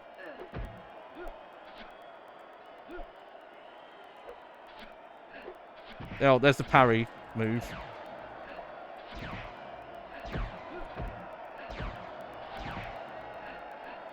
Okay, the camera's a bit different, but maybe this was a camera mode I could have enabled.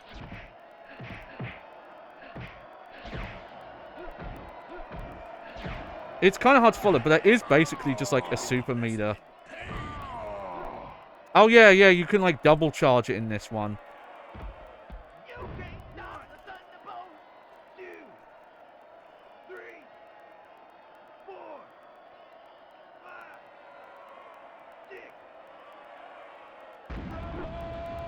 Rumble!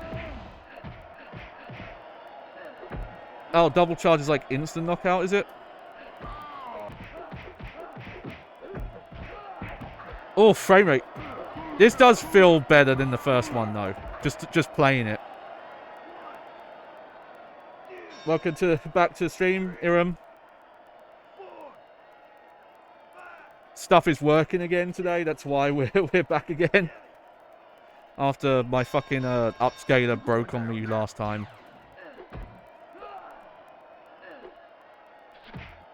But yeah, I don't see... It's weird that I remember bits about the second game, but I don't think I had it. It was mainly the first one that, like, is my memory. And the PS1 version specifically.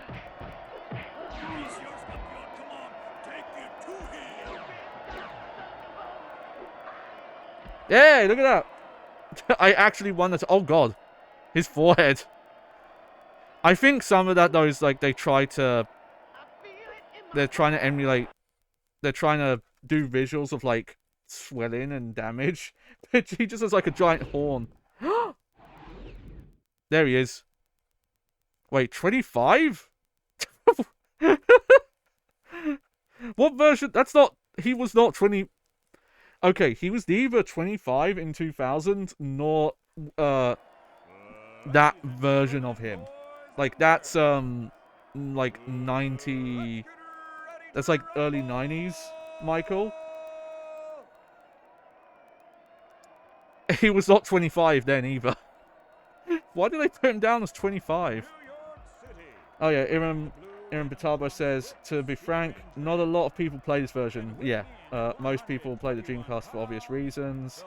60 FPS and looking like a Gen 6 game with all the content. Yeah. Like I said, I think I have the PS2 version of this, though I can't remember if the disc works or not. But yeah. It's funny, because yeah, it was considered like a marquee, like, North America Dreamcast series, but it did get these scuffed PlayStation 1 versions.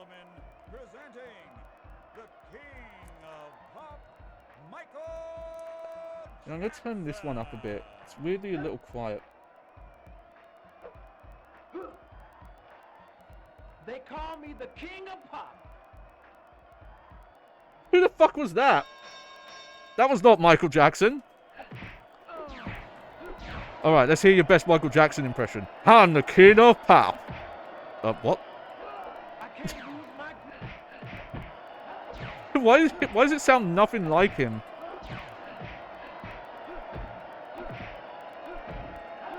And also, why is he listed as 25?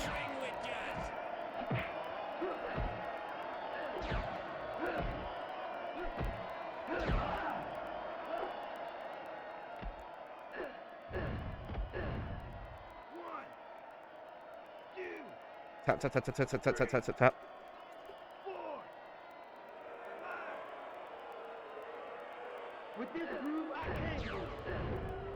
Oh, he's doing the lean! He's doing the lean!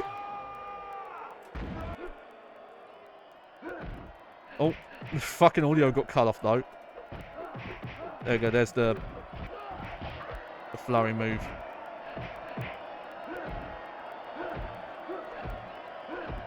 Oh, he's fighting back though. His one glove is powerful. Oh, nice!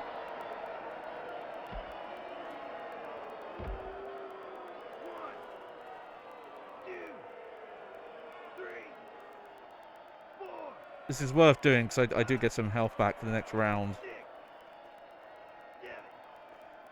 But I'm pretty sure I never played this on PlayStation 1 at the time. But there is some scuff to the controls. Like, it takes quite a while to go back to neutral after pressing the direction.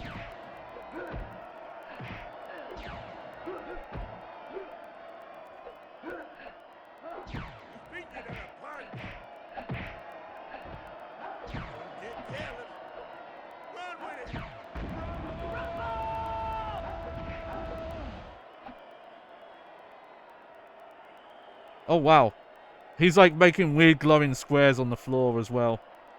I'm surprised this works.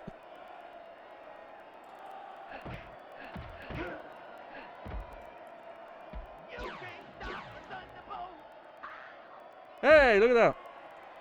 It's weird how I'm actually able to win rounds in this, but when I played the first one, I couldn't even beat the first guy on easy.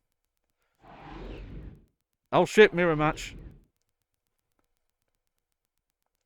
I wonder if there is any version of the game that has music in the fights, though. Like, it is weird because it's presented like simulation boxing, but the gameplay is very arcadey and closer to a fighting game than anything else.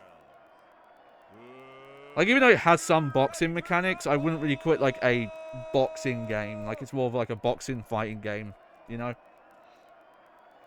It's kind of like there are some wrestling games that fit the category of a fighting game better than they do. Hey, look at that. They recorded alternative takes for the different costumes.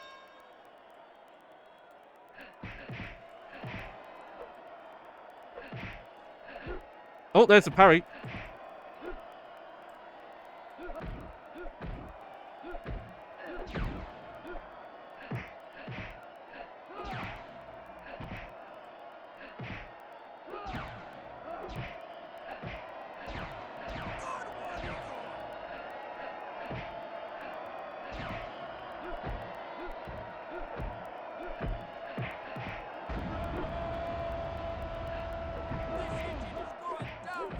Yep.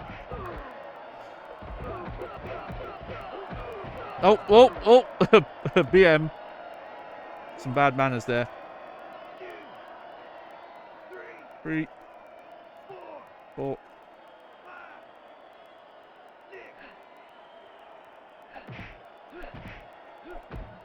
Yeah, I've gotta play like the other versions and see how they feel, because this version it's definitely like the amount of control you have feels a little weird.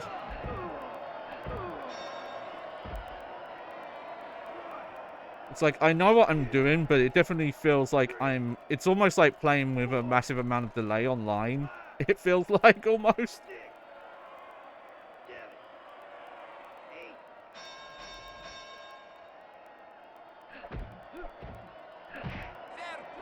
But even then, like, it does feel a bit more responsive. Also, your stamina doesn't feel as restrictive as it did in that first one. But I don't know how much of that is, like, the original game or how much of that is the PS1 version.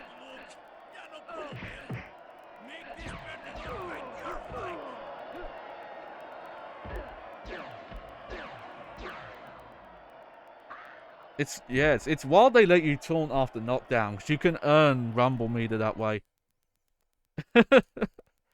I love they still try to keep the, like, damage simulation.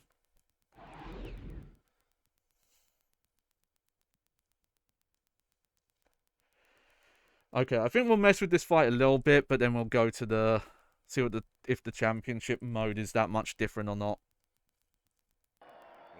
Ladies and gentlemen, board. From New This York City, wearing the blue like, the frame rate's still bad, but weirdly it does feel a little better here. from Seattle, Like, maybe a little Washington, more wearing consistent. the pink top with the baby blue and pink shorts. Like it definitely drops down, but At a flyweight 100 it doesn't feel like it slows down when it drops. I guess that's the difference. The game speed is a bit more consistent. I wonder if this is like PAL. Oh wow, they did fucking jiggle physics on PS1. That's pretty impressive when I think about it, because like Dead or Alive 1 on PS1 did not have a good. It had physics, but they were scuffed as all heck.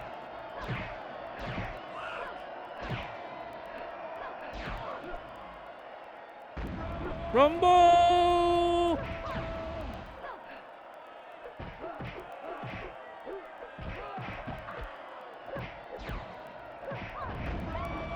Oh shit.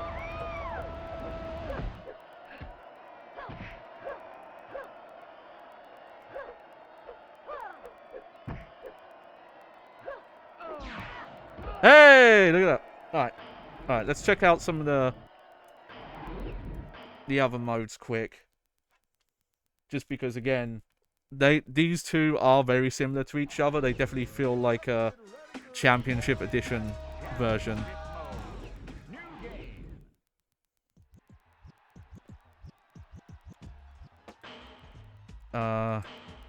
Free Croatia, Brown. I like this menu.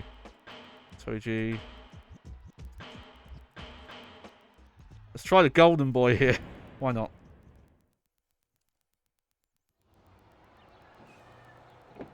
Oh wow, we've got a cutscene here. One day, my own gym. But definitely for the time as well, it wasn't very like it. Heck, even in the PS2 era, you didn't really get fighting games with like this long ass kind of training mode. Okay, they start you off with better stats here.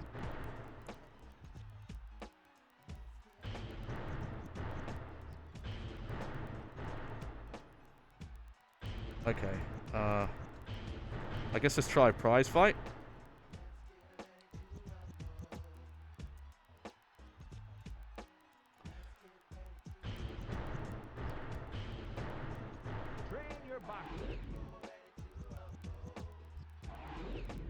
Oh, interesting. Okay, so you actually don't pay to train this time. Well, not all of them. Okay, let's try the jump rope. Select training time.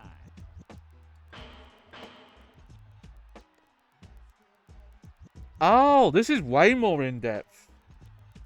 Like, we actually have a schedule now. This is more like a full... This reminds me of what wrestling games would do. Perform various jump rope moves by hitting the buttons as they fall into the flashing line. Okay.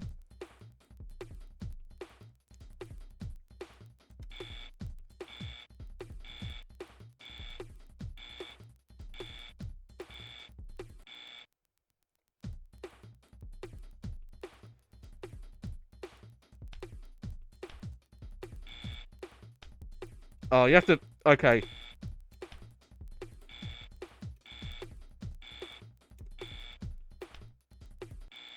Something... the delay is making this way harder than it should be.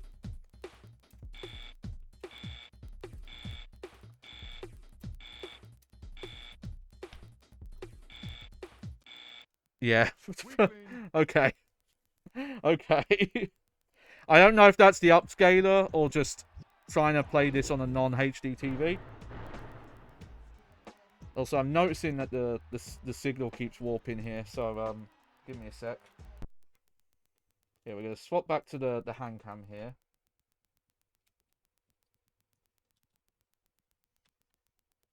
But yeah, gameplay wise, that definitely holds up a lot better than the first one. Even on PlayStation 2, you'd think it'd be harder, but whoever worked on the back port here actually did a way better job. Okay, I'm just gonna check something quick.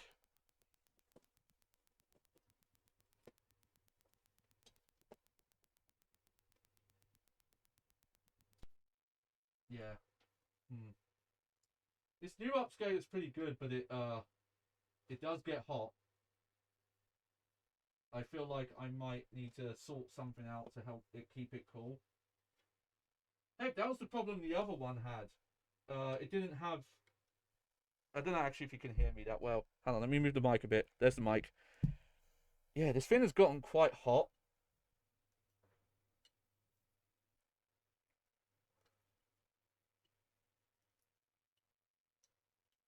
Granted, my room does get pretty hot.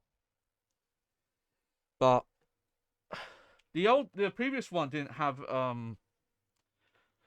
it had some vents in the bottom, but ironically where you would have it covered. So it didn't really do its job either. Okay. So okay, we've got two more games to look at tonight. Okay, so this one I don't have the full case for. This was just part of a bundle, and this is just how it came. You know, we've seen this before with my my grab bags, that they don't always come complete. This is it. So this is a weird double case. I don't know exactly what game it was for, but yeah, I have another copy of round 2 that is about the same quality, maybe a little more scuffed than the one I already own. So I'm just gonna resell this at some point. But we're gonna look at X-Men Mutant Academy. I really wish we got to this yesterday, because the timing for this is perfect, because that Capcom cross Marvel collection just got announced. And no, this is obviously not made by Capcom. These fighting games here were actually, though they were made by like a Western team, they were actually made to play like the Marvel games, and a lot of the characters have like the same moves that they would in the Capcom versus Marvel games. Pretty good quality on the disc here, though. Again, might need a little bit of a clean. To get some like fingerprint oil off. But aside from that, pretty good.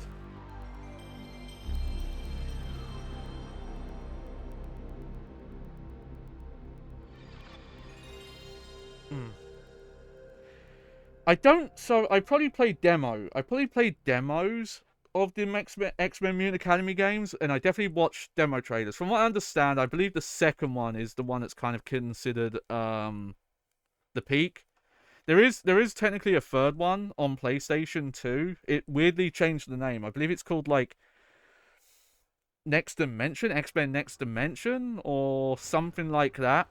But it mechanically is quite different. So these are like 2D fighters, the PlayStation ones. I believe the PlayStation 2 one is closer to like a 3D fighter. But I don't believe it's liked as much. Yeah, Paradox.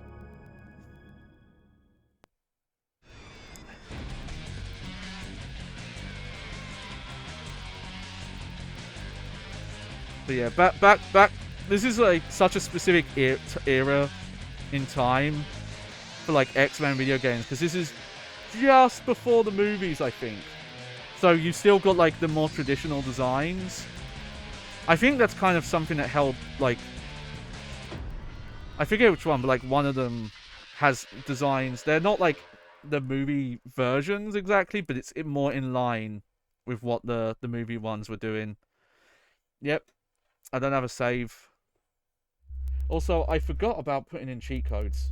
I totally had cheat codes ready to rumble. Okay, so at the main menu. Okay. Select up.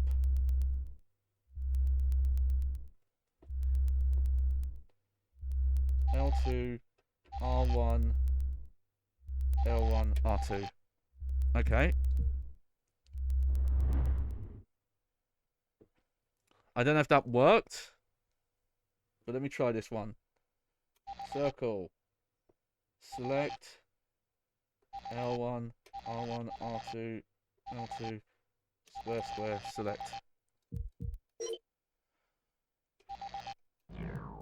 Alright, let's check. Oh, no. Hopefully that worked. Where did my mouse go? There you are. Okay, so what are our controls here?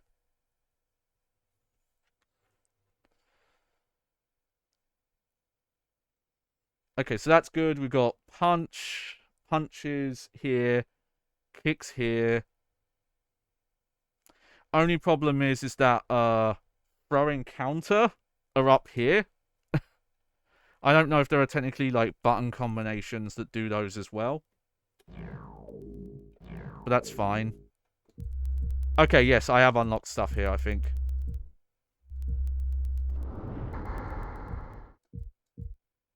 I'm not sure if I unlocked all the characters, though. But yeah, we've got Cyclops, strict and precise field commander. He can bring his optic blasts to bear with deadly effect. Wolverine, the most ferocious of the X-Men. He is the best there is at what he does, hurting his opponents. Gambit. This Cajun can charge and throw objects in a fight. He holds all the right cards. Storm. At the heart of a raging maelstrom, she remains calm and in control. Beast. Uses ape-like strength and agility, plus genius-level intellect to confront and confound foes. Phoenix. One of the most powerful X-Men, along with telepathy. Jean wields the cosmic might of the Phoenix.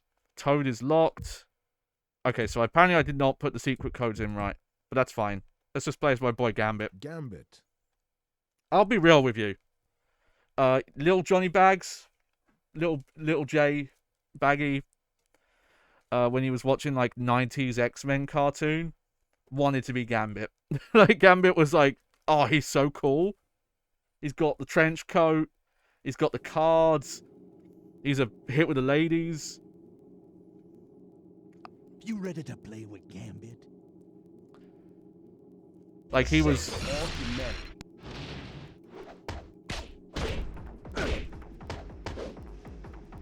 But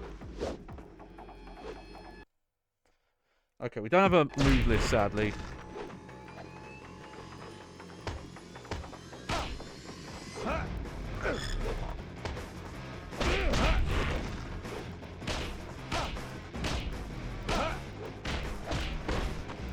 Okay, this is a very fast game, so this might actually be power optimized.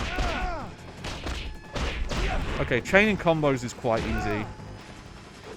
I don't know how you do specials, though. That's what I'm trying to figure out.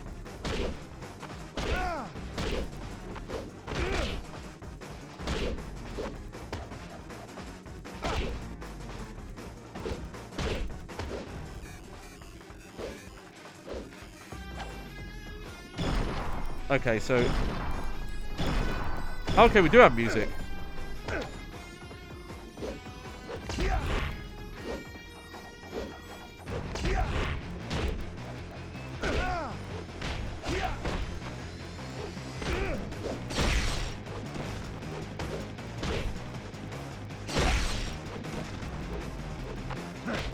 Oh, okay, so yeah, button combos do.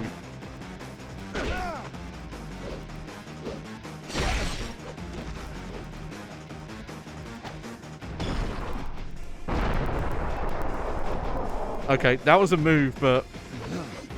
I do remember that's kind of the weird way the meter works, where, like, each tick is a different kind of move. Oh, wow. A clean victory. Wow. Oh, my glasses are all steamed up. They're all fogged up.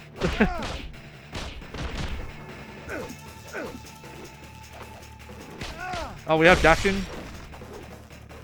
It is interesting. It does play like kind of like a janky kind of like fan game, like Marvel game.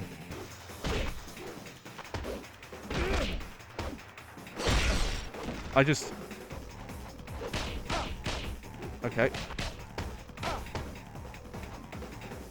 I just wish I had moves.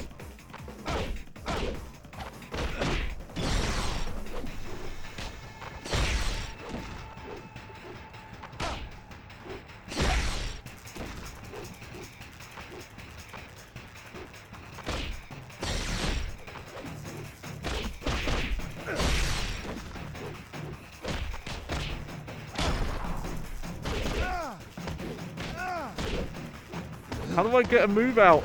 I'm trying to get like a super input to come out. I did it once, and I don't know how I did it, like a super combo.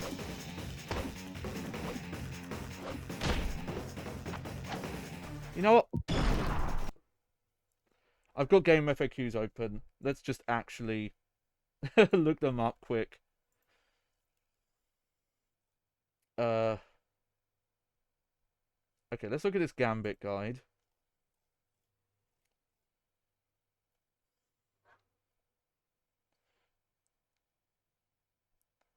Okay, up, down, back, forward, square, triangle, cross, circle.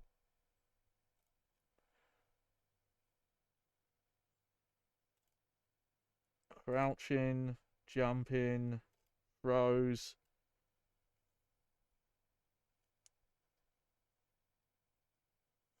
Okay, so falling card is back. Card toss is back forward. So that might be a charge input or a tap input. Staff uppercut is also back forward. Super attack. Charge staff is back forward. L2. I think L2 and R2 are technically like pressing. Okay, L2 is X plus square. R2 is X plus circle.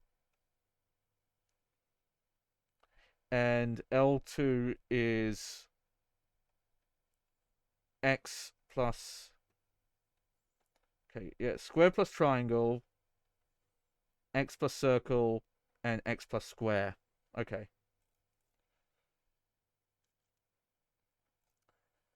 So you can play this with just 6 buttons. You don't need the 2 up here, it looks like. Give me a sec. Okay.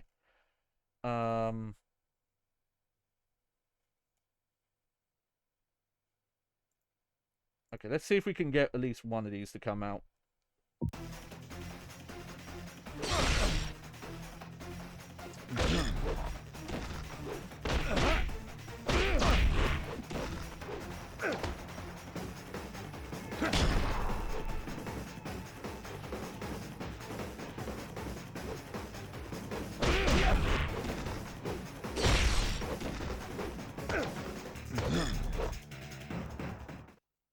Okay, you know what? I think we might go into practice mode.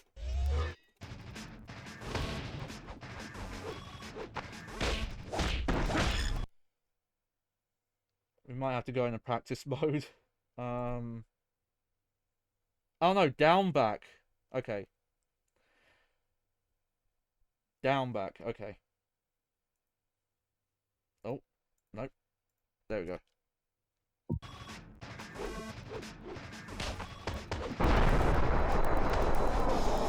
Oh, well, that missed.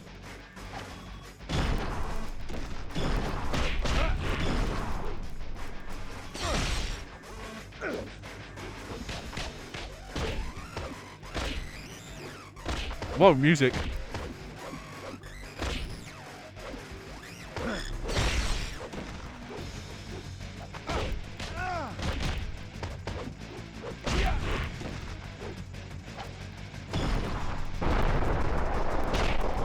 There we go.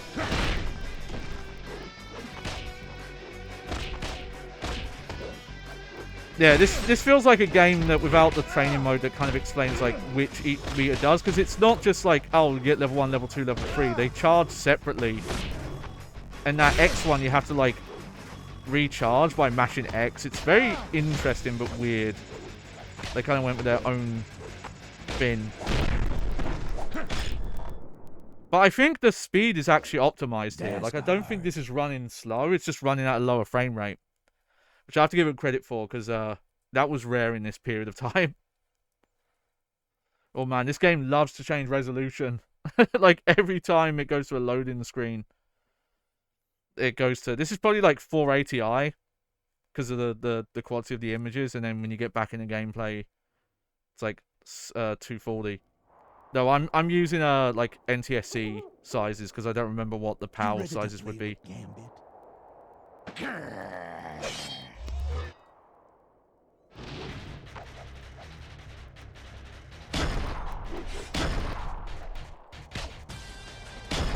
Okay, so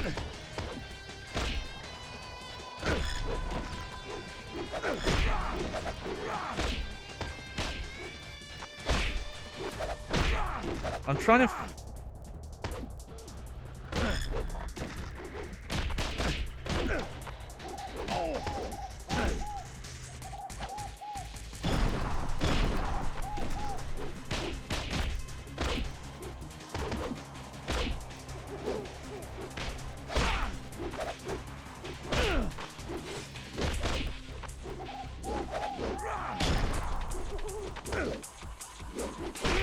I think down heavy punch is like a launcher. And yeah, you got some air follow-ups as well. If you knew what you're doing, this seems like actually really cool. I wouldn't have liked it at the time because I didn't like fighting games that use motions.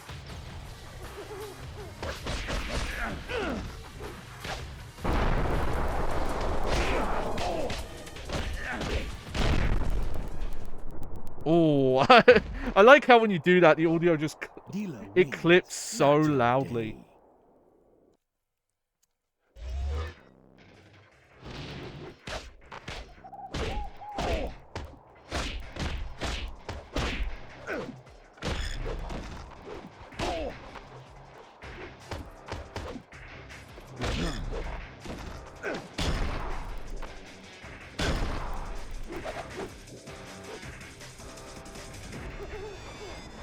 Yeah, like, I don't know why that X you have to keep mashing the recharge.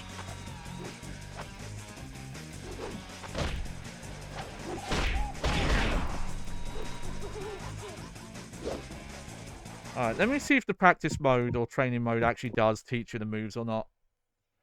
Because I am having fun, but I just feel confused. But I might try Wolverine because I'm curious of like how similar he is. Is it Academy mode maybe? Wolverine. Academy training. Okay. This comic book could be worth $2,500 to you. Soup special double-sized issue X-Men. It's a weird loaded screen to have like the X loaded behind it, and then they're just like, yeah, just put a comic over it with lightning effects. Welcome to X-Men Academy, Wolverine. Oh, hey. You will now learn your standing attacks. If you wish to defeat your opponent, you must press light punch. Begin. Excellent. Okay, you know, this might have been around the time in the movies, actually, because that second player costume looks very movie. Begin. Excellent. The fact is, Press hard punch. I find it cool that they actually put the effort to have this all voiced. Begin. So yeah, you could do both buttons, but I could just... Excellent. Yeah. I like they have a control scheme set up, so if you were using like a fight stick, it makes sense. Begin. This is probably... Excellent. This might be one of like the earliest examples of like a Western take on like Street Fighter, anime fighter, like X-Men, Street Fighter vs. X-Men, Marvel superheroes style. Begin. Like an original fighting game from a Western developer. Probably the only other example that's a bit earlier than this maybe is maybe Street Fighter the movie. Begin. Begin! Excellent. It's weird they're not calling them like light, medium, heavies. It's like shin kick. You have completed the standing attack. Okay.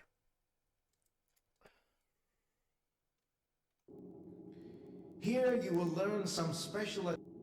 Follow Cerebro's instructions. Cerebro. Such a dumb name. Okay, down, forward. Begin. Excellent.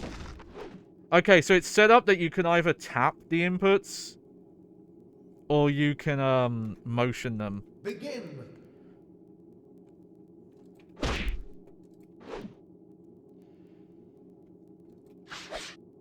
Oh, weird. Come get some.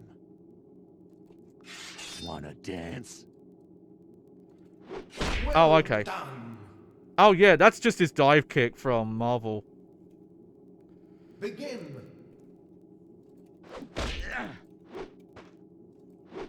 Excellent. I'm not that proficient with Marvel fighting game stuff, to be fair, but I recognize some of this stuff. Man, he doesn't have many.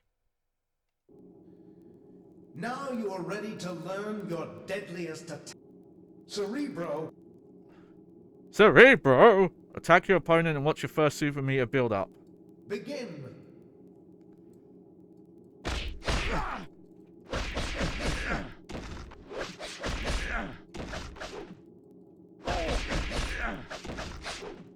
I think you can... Yep. Outstanding. Okay, to use your first super meter, perform the following move.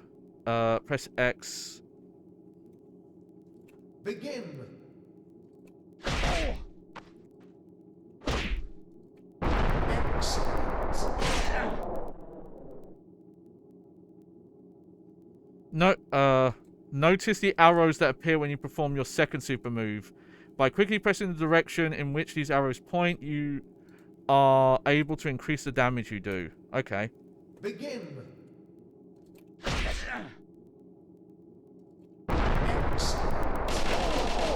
Oh, that's interesting.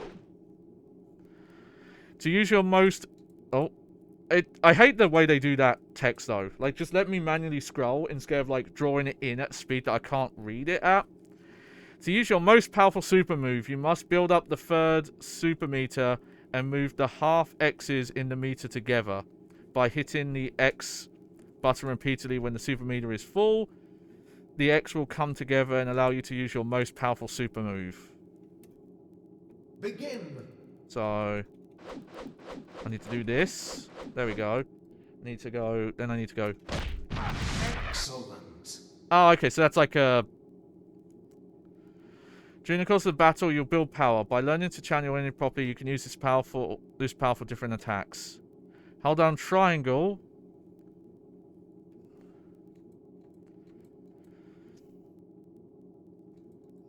Hold down triangle along with back. Now, while holding those buttons down, press circle. Notice that the power from the second super meter transfers to the third super meter. Yeah, this is the crazy stuff. Like, they definitely took what Capcom were doing with the Street Fighter cross Marvel stuff, and we're just like, let's just try weird stuff. Transfers to the third. Practice moving energy from one meter to another, and then do your third. Okay. Begin.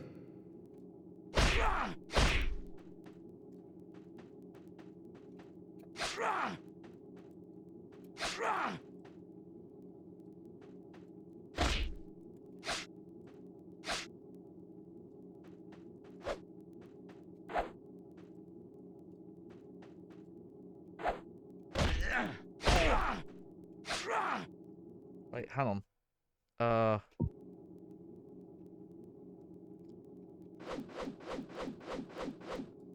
You need to be quicker. Extraordinary. I'm not sure if I did that super well. Let me try one more characters like supers, and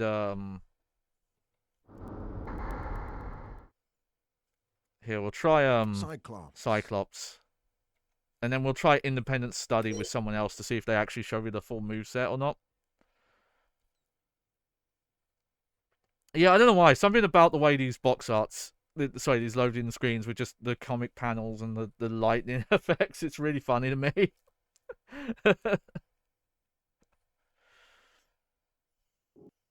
Welcome to X-Men Academy, Cyclops.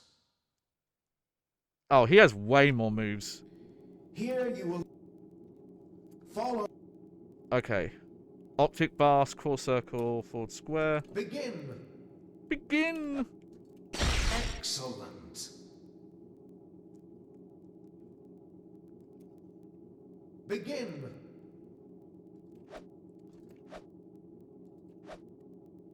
Excellent. There we go. Hey! Welcome back, Clarice. Hey, the stream's working today. How about that? Begin.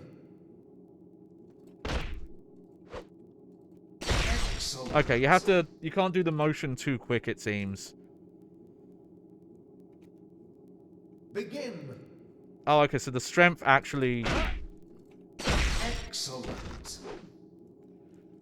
makes it different. I believe that is a unique move. I don't think Cyclops had that in any of the Capcom versus Marvel games. Begin. Yeah, this stick's awesome, and I can use it on PC. Funny enough, I already had a PlayStation 1 to USB adapter. This just happened to come with one as well, so now I have two of them. I just realized you can see Professor X smile when you do the moves right. Begin. Excellent. Excellent. It's interesting that for Cyclops here, they're showing you them at different strengths, but they didn't do that for Wolverine for some reason. Remarkable. Okay, let's do the super ones then. Now you are ready to learn your Cerebro. Okay. Begin.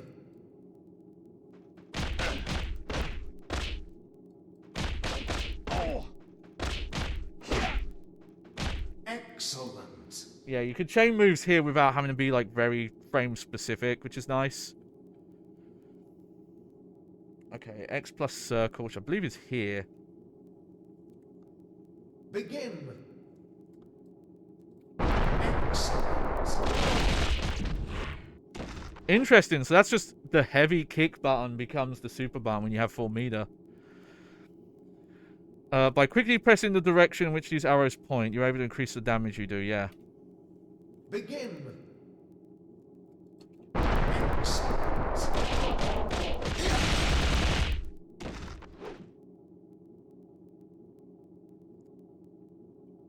Oh, and then this is all 4 buttons. Okay. Yeah, you gotta mash the X. So... Begin. And then we can go. Excellent. That's very Marvel. Oh, ironic. Clarice says, ironically, I played Marvel vs. Capcom 2, I think, on PS2 for my birthday. Yeah, that's one of the PS2 ones. I don't think any of the other Marvel vs. Capcoms are on PS2, so...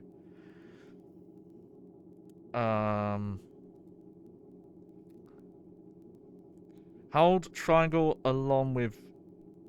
That is back, isn't it? Yep. Now, while holding those buttons down, press circle. Okay, this... Begin. Yep.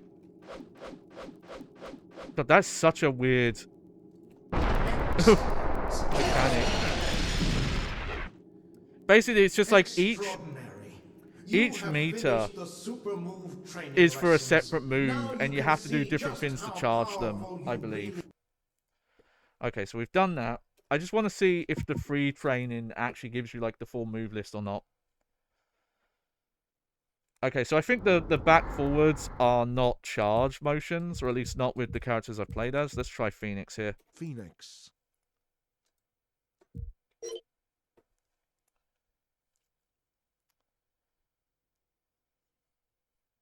Let's get some water.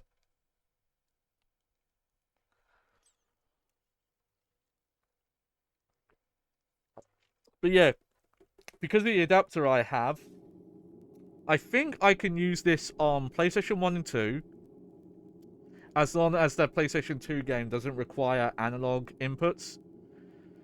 PlayStation 3 as well, I'm pretty sure my USB things allows this to work on PS3. And because I have a Brooks adapter for PS3 to PS4, I could use this on the PS4 as well. Full supers.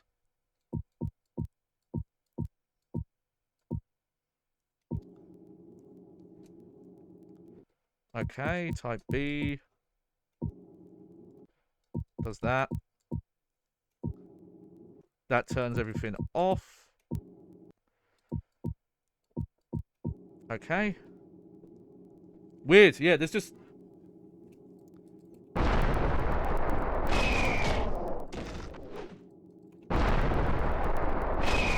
Oh, so if you know the directions, that's how you do the more damage on those moves. So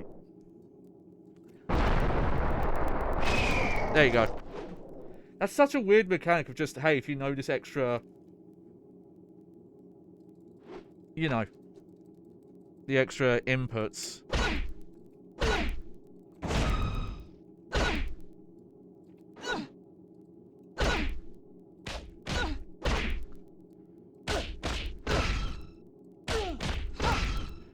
Yeah, you can chain moves together a lot easier here.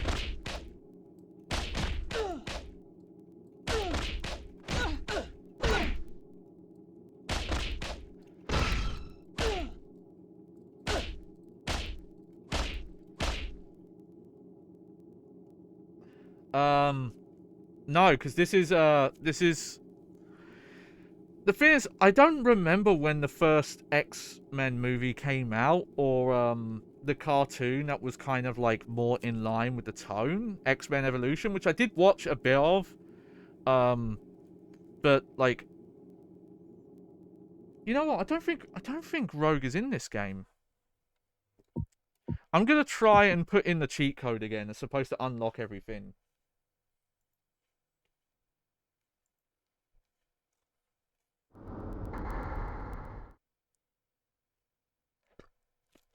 Though looking at it, unlock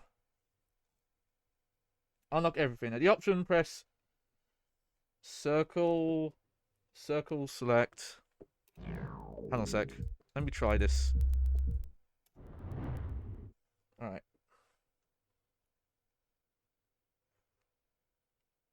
Okay. Circle, select, L1, R1, R2, L2, square, select.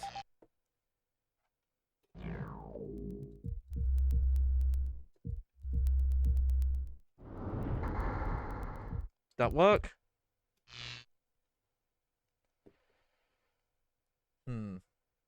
It might be something weird where these cheat codes don't work on the PAL release. Okay, well, let's try this then. Unlock all secrets. Select up L2, R1, L1, R2. Hooray. Oh! There we go. Hooray!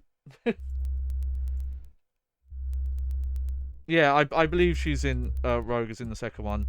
Though I'm always a fan of, Southern Belle Rogue. There we go, yeah, so now we've got all these guys. From what I understand, the second game is basically considered the version, because it is just this game with more, like, a bigger roster and more stages and all that. What is Cerebro mode? Let's see. Cerebro, such a dumb name. Yo, man, my name's Cerebro. Oh, there we go. Yeah, this is right around the time of the first movie then, which is why I think like their second costumes are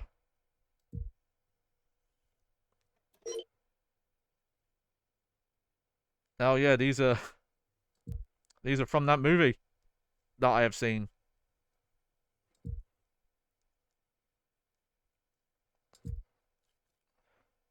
There he is. There's Patrick.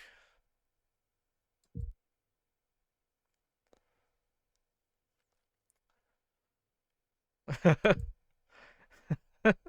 that it? Man, some of those I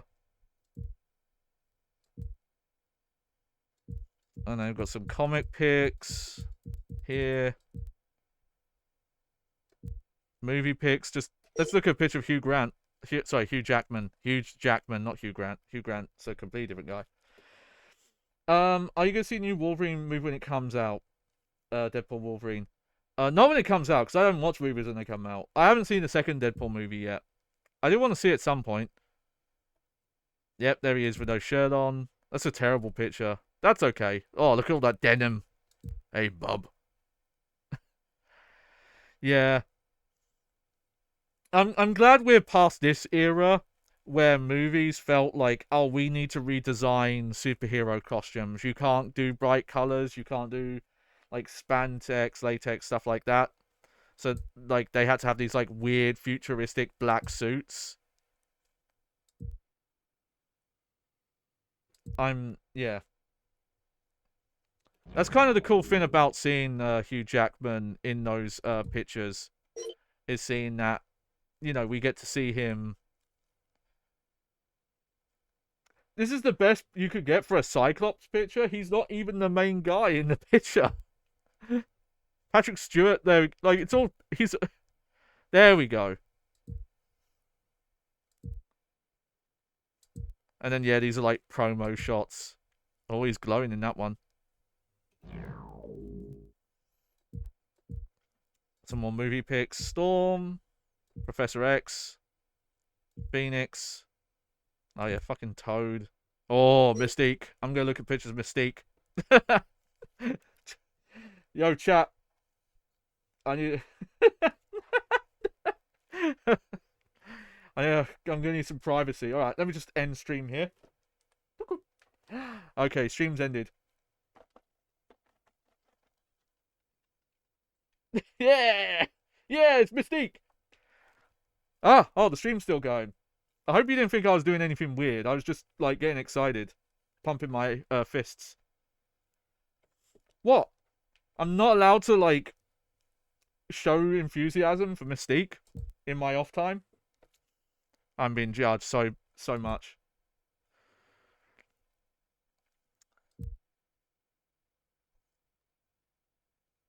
Okay, look, I know her whole thing is she could disguise herself as other people, but this is not a Mystique picture of the movie, like picture of her from the movie. Come on.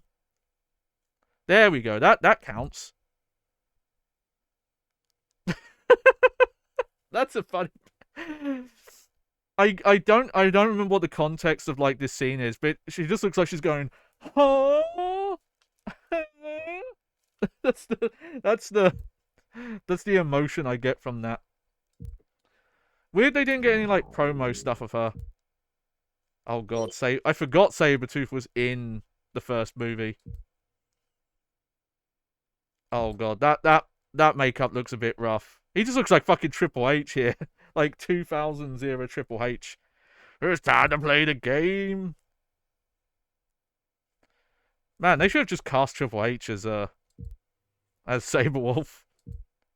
Maybe he wasn't Canadian enough. Yeah, there we go. Ian McKellen.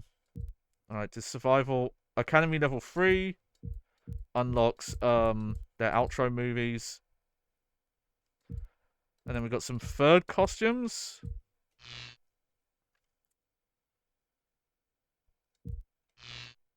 Though, I guess the picture is trying to show, like, okay, this is what this costume will look like. What does this costume look like, huh?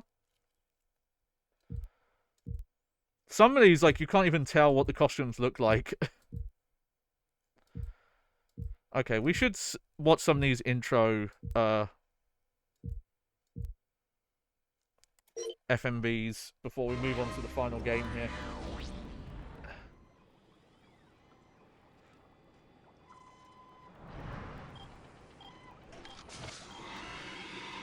Gonna sit back, watch my stories.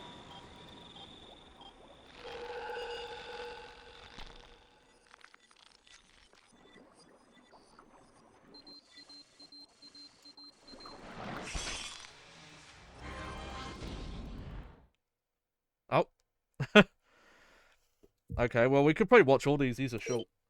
They feel a lot on this disc, though. Really, really, like, taking advantage of all, like, 700 megabytes. Oh, no! There's the baby!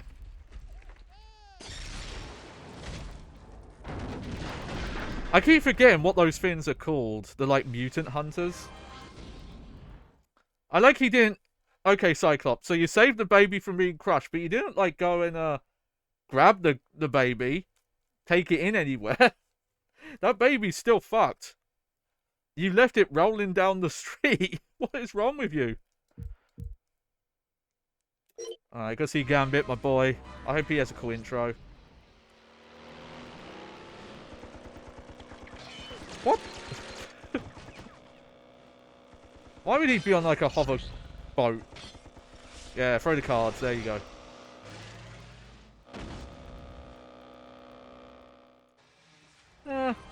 That's not very Gambit. I was hoping he was going to be just like macking on some ladies or something. They should have had him like playing a poker game and then blowing up the cards. Oh wow, that one was really short. They really didn't know what to do for Storm. It's one of the things I didn't like about X-Men Evolution, actually, is they turned Gambit into a villain. And I remember when he showed up and he had like barely any lines as well.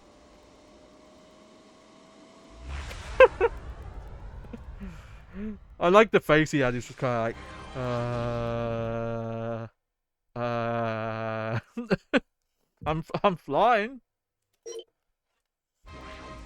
Yeah, we'll watch all these because they're so quick.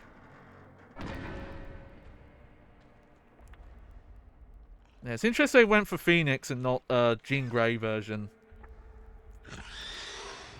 Oh wow, there's a Xenomorph behind you, lady. Oh, well, kind of. Yeah, something.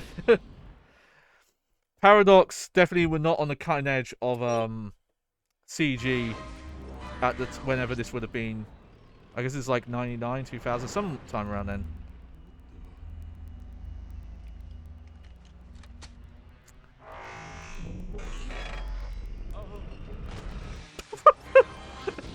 What happened? He bent the gun and the guy just went, "Oh, I'm fainted."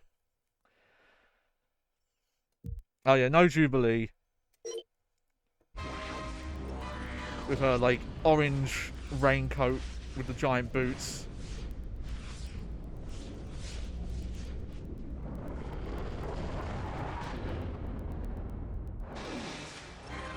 Wait. They just didn't make one for Mystique. That was just oh, okay. I guess they oh no, there we go. Okay, that was apparently Sabretooth.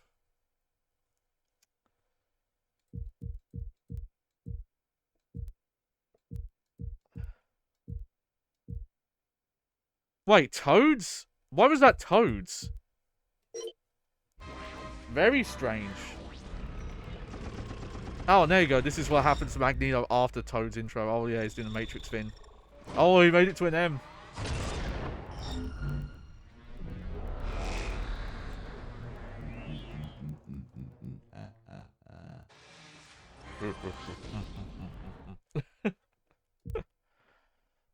Intro story style. Wonder what this plays for. I assume when you do... Well, that's the thing. I loaded up arcade mode and we didn't get these. I wonder what mode they play in.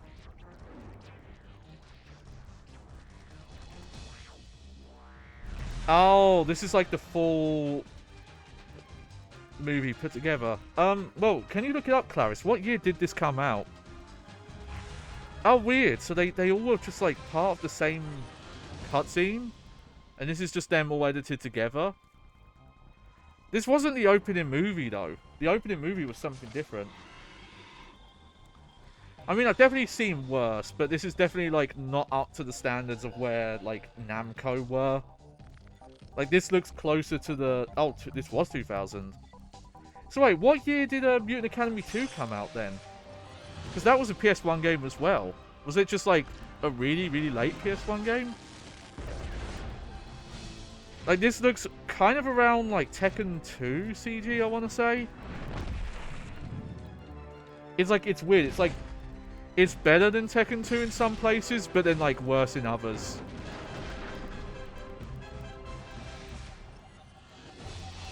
But it's definitely not up to, like, Tekken 3.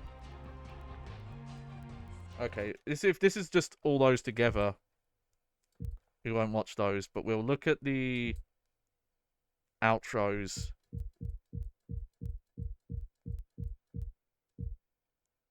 Okay, so these are separate. Oh wow, September 2001. Yeah, that is really late for a PlayStation 1 game. That isn't like based on a PS2 game. Oh wow, we got voice acting. Hang on, I'm gonna watch that one again because I missed it. Okay, so Cyclops shooting some hoops. He misses. Fucking idiot. Hang on, I gotta adjust my chair. My cushions slipped off. And then, what is going on?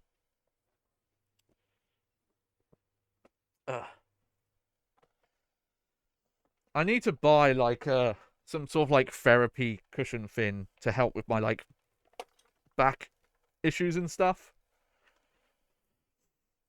Because otherwise, these chairs, like, no, this chair is better on my back. I definitely need some, like, more padding.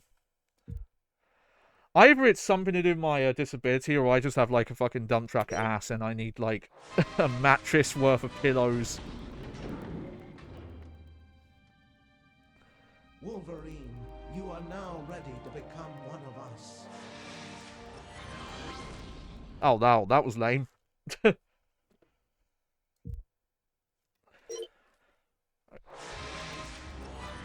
But their Professor X voice is terrible.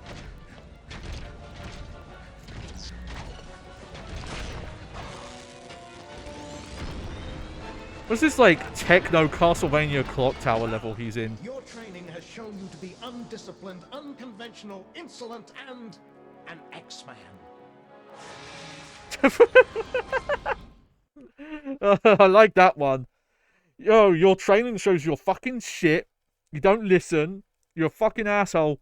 You're perfect X-Men material. Welcome to the team. You're a fuckhead. You smell like shit. I called you in here to... I know. I was completely off in today's Danger Room session. I promise. I Next was time... going to welcome you to the X-Men, but if you feel you need more training... I don't know what to say. Say yes. So it's kind of not explained well here, but I do think the story of this is that, like, these are fights in the Danger Room. You're not actually... They're not, like, they're in digital places. They're not in the real world. So it's kind of supposed to be like a prequel to the... Why would you hammer a nail into that? Just trying to make you feel welcome, bub. Yeah. That one's okay. Oh, you wonder if they're outside? I think it's just the developers were small. Whoa. That wasn't small. And this was like the best they could do. I do think if they had saved disk space on all the, like, movie promo stuff, they probably could have done better. Like, these are 10 seconds long, maybe 20 seconds if you're lucky. They really, like, squeeze in every last drop.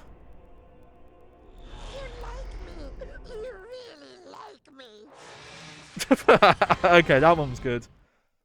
Fucking... Here, Toad. Here, the Toad. Here, the Toad. Have a trophy. Here is a symbol of your ascendancy.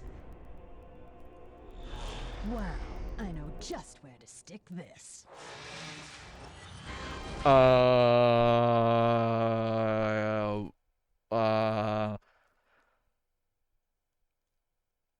I...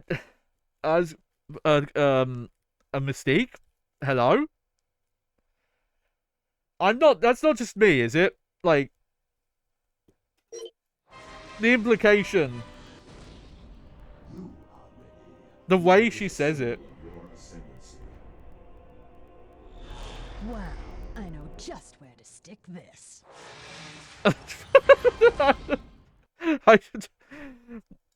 I don't like the text, the subtext of that one.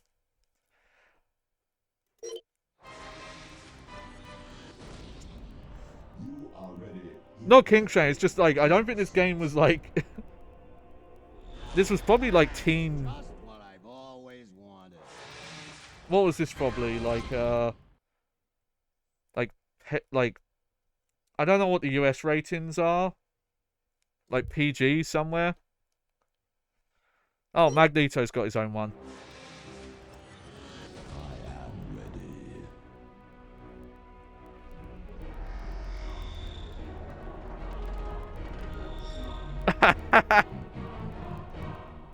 Okay, that's good. For the little amount of time they had to work with, that one's good. I like that one. Alright. Okay, I think we're gonna swap games now. But yeah, it seems neat, but from what I understand, Mutant Academy 2 is the one to play. I don't know what the, like, opening ending movie thing is in that game, but, like, in terms of the roster, it's a way bigger roster. I think it's, like, mechanically a bit more fine-tuned as well. Didn't realize the second one came out in 2001, though. That's so late. Alright. Okay. Oh, no, let me swap scenes first before I move my monitor. There we go.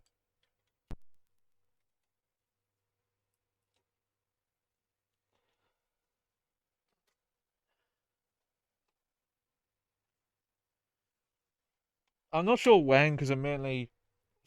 Like, I bought a couple of games for this night, and then I had to buy the, like, my new, like, upscaler fitting a HDMI cable for it, and some other stuff recently, so I'm probably not going to be in the market for more PlayStation 1 games for a while. Uh, yeah, X-Men Next Dimension on PS2 is the third one, but I believe it's not well liked because it's dramatically different. It's no longer like 2D. Like playing, it's like a 3D fighter. It's like mechanically quite changed. From what I understand, like the second one is considered like the best one. But we're gonna end, of course, Tekken 3. Oh, I need a bit more water.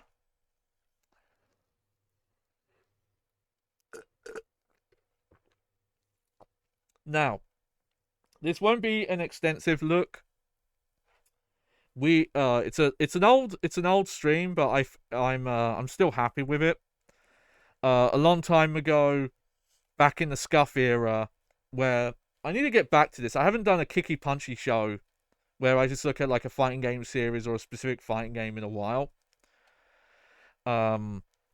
We looked at Tekken 3 and we looked at like all the endings and all the different modes and things like that. But when I originally tried to do a stream with the like physical copy I had, that version's too scuffed. It's too damaged. It doesn't work. So eventually I re-brought it. Hey, welcome back to stream, Jabba. Yep. we're redoing again. We're doing the birthday again. Fucking assholes putting stickers on this. What does this even mean? Is this Rule 34? I don't know. But yeah, I wanted to own a copy that worked because I only had the disc as well. I didn't have a box copy. I used to. I know what happened. Oh, oh. But this is in pretty good quality. Also, you can see how thick PAL manuals are sometimes because it has like 5 different languages in it. Los Penales presenta zone del posibilidades. Presenta de yep. Francois. There we go. There's the English. There we go.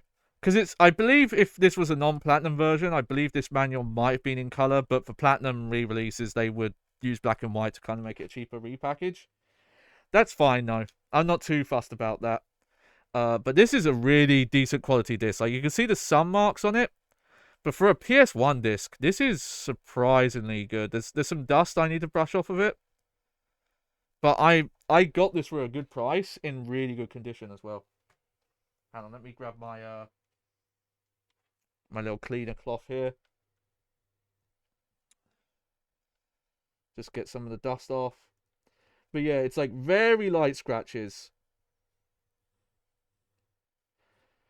And maybe a little bit of like fingerprint oil that I could clean off at some point as well. Now, unfortunately, I don't have any save files for this game from back in the day. I don't know why they would have gotten lost, but they did. However, I did have a save file on this memory card, but for some reason it has absolutely no progress in the game. It was literally save file created, but like no characters unlocked, no options changed. In fact, I don't think it had like even loaded up a single mode. So what I did before my new upscaler came in the mail, and I was testing like alternative ways to capture PS1, is I spent some time unlocking some stuff. So I had a save file that had stuff unlocked. I didn't get everything done, but I did get through like half of the starter roster, so I got 5 characters through. Okay, yeah, I don't think those audio delays in Ready to Rumble are my capture card or the way I'm capturing this. I think it's just that version has like massive like audio delay.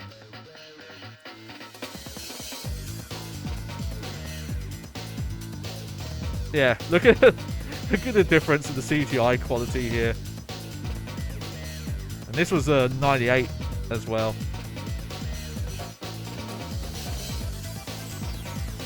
Oh, look at the muscles. That's still nuts looking at me, like how good quality they like rendered his like legs with the veins there. Playing this today, I realized that the move lists, you know, you can look at the command list for each character. They actually don't show you the full move list in this game. There are a bunch of moves that they just don't tell you. Some of them are mentioned in the manual, but not all of them. Like a lot of Xiao Yu's back turn moves, because she has a unique... Well, it's not unique because I think... No, it's not unique because Lei Wulong does it as well. But she has a face and away stance, and she has separate moves that she can only do in that stance. And...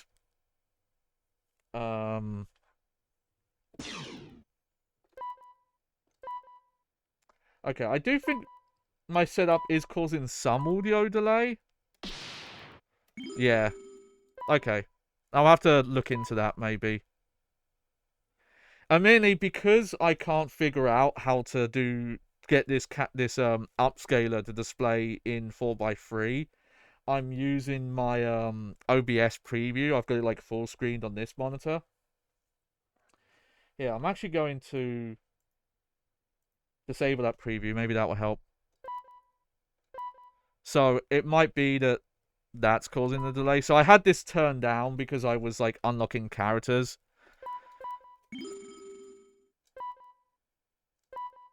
Okay, yeah, there's definitely some audio delay that I've got to figure out. But let's jump into arcade mode here. It's probably not coming through on your end, the audio delay. I'll have to look at the VOD though. Yeah, we'll do some Eddie. So yeah, I've done the first 5 characters.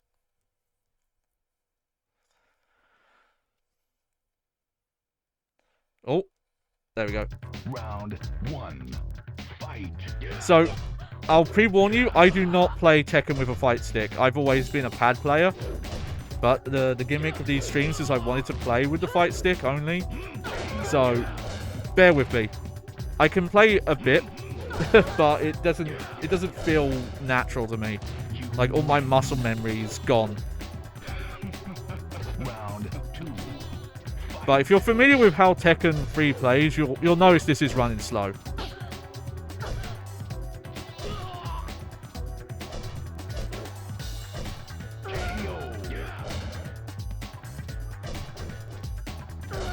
But again, you just didn't know any better. But this is running a little slower because it's, you know, instead of running at 60 Hertz, it's running at 50 Hertz. No, not as bad as Tekken Tag on PlayStation 1. On PlayStation 2, sorry.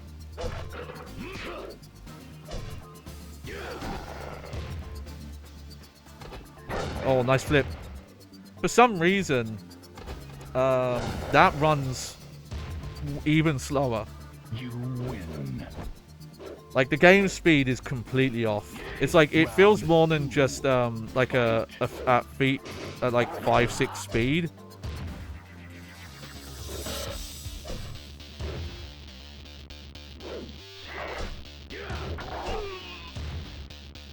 Okay, if the audio's not lagging on your end, then that's good.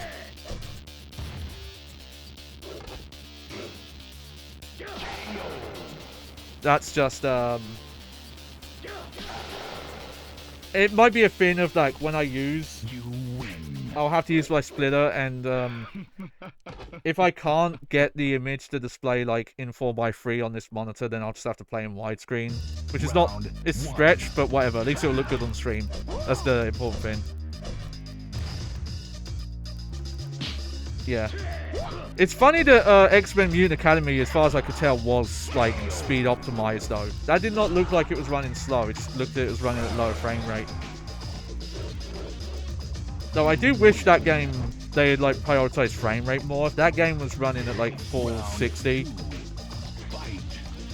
But they're, like, they've got, like, quite big 3D, like, backgrounds and levels.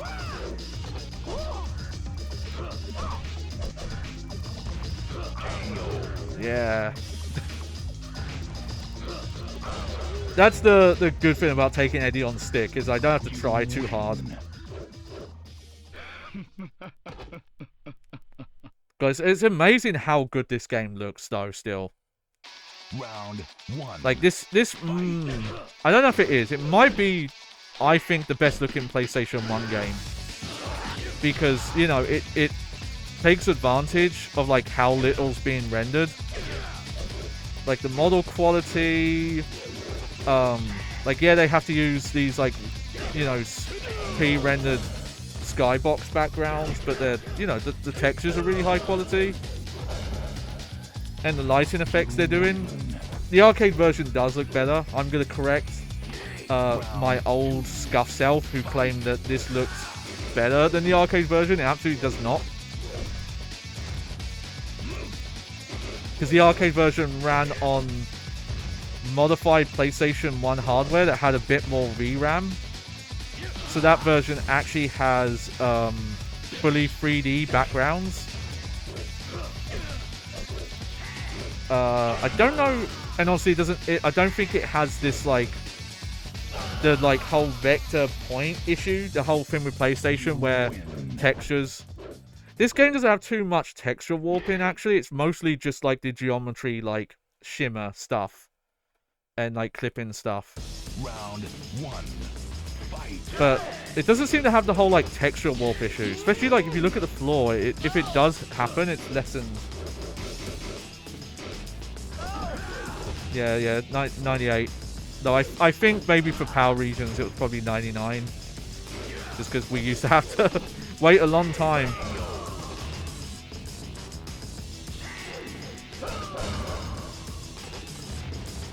Yeah, it's good I set it to 2 rounds because we get to listen to a bit more of the music. But yeah, probably in my own time, I'll try and get... I don't know if I'm going to get everything unlocked on this save. It actually wouldn't take too long. It's mainly just getting all the costumes that takes the longest time. Because you have to do like 50... Oh, okay, so they were the same year. That's good then. Because... You win. God, you ever want to get your mind blown? Look up how long the Pokemon Game Boy and Game Boy Color games took to come out in the UK, in the PAL regions. Round 1. It was like multiple years. I'm not kidding, where I was exposed to the anime before the games, because that's how fucking long it took for the games to come out. So, you know, when I was really young, I was under the false impression that the games were based on the anime. And it's like, nope. Like, we're talking when I would have been like 10 or younger and no internet access, so... You win. Round 2. Fight.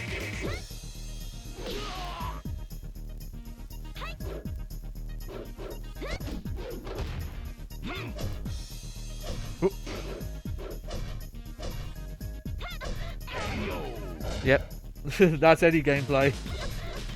You win. I mean, for being pre-rendered, they do a really good job of making them look like there's more depth in them than there is. Round 1. Like, even though they are like flat. Like, I think in some cases they bend the textures to kind of fake, like bend the backgrounds to fake depth on them. Oh, you played the Pokemon card game first. As in, like, the actual card game, or, like, the Game Boy Color version of the card game?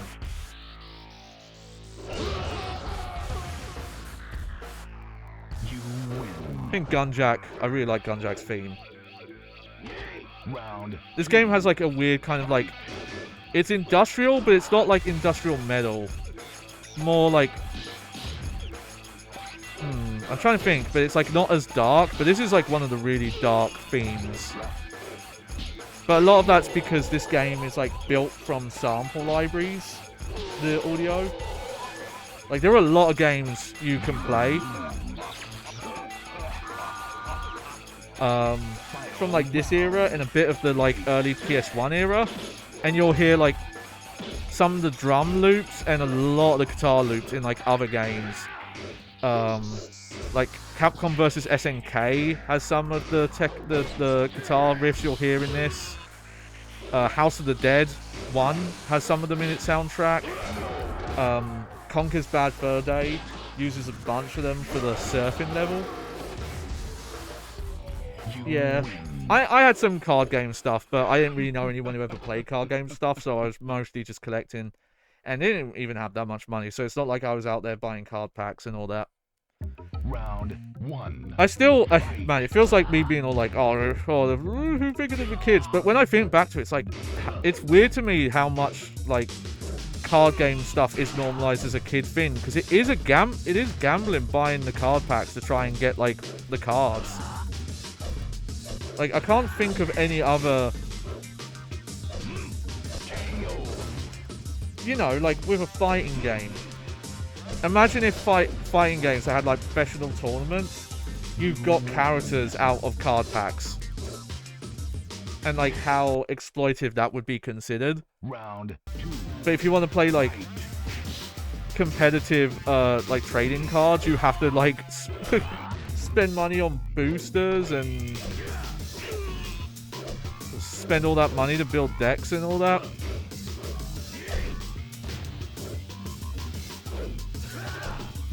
There you go, here's the cheap tactic. If you don't know what to do, go in a handstand and just spam circle. You win.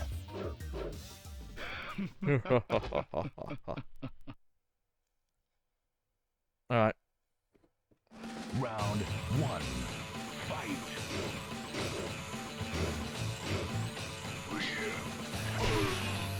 One thing that's interesting about the Tekken series is they've never really had character themes until...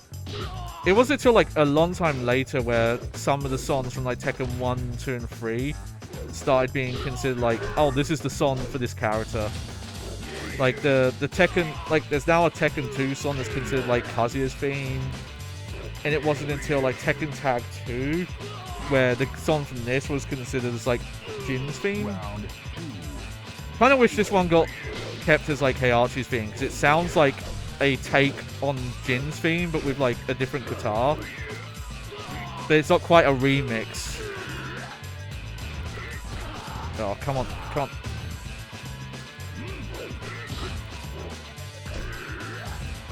on. Hell yeah, the siren. Continue. Round 1. Fight.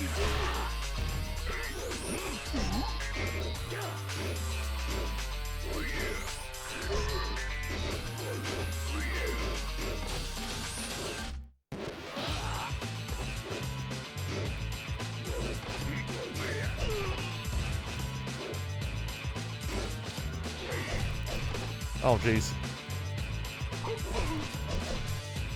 There we go. This is like the first real challenge I've had. Round 2. I wonder why this game, because a lot of games that would use like CD audio were really bad at looping the audio when it was like Red Book audio like this, but Tekken always did it good. Like these aren't running off the disc, I don't believe. I believe they are actual just like you know, audio files. They're not MIDIs or whatever sequenced. You win. Ugh. But yeah, like the songs will just loop forever. Round 1. Fight. Nope.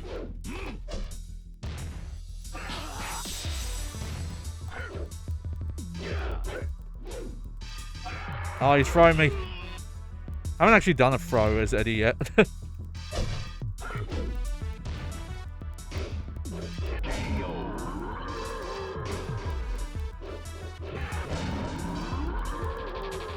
I will say, arcade soundtrack, I prefer the arcade version of the Ogre and True Ogre themes. I think the home version's, like, not as cool. Round 2. It's a bit too chill.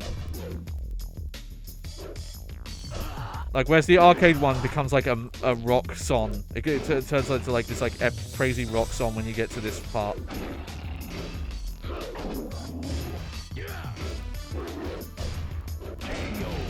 There we go. That's a pretty good time as well. Just under 7 minutes. If I'd just done a bit better on the Archie stage.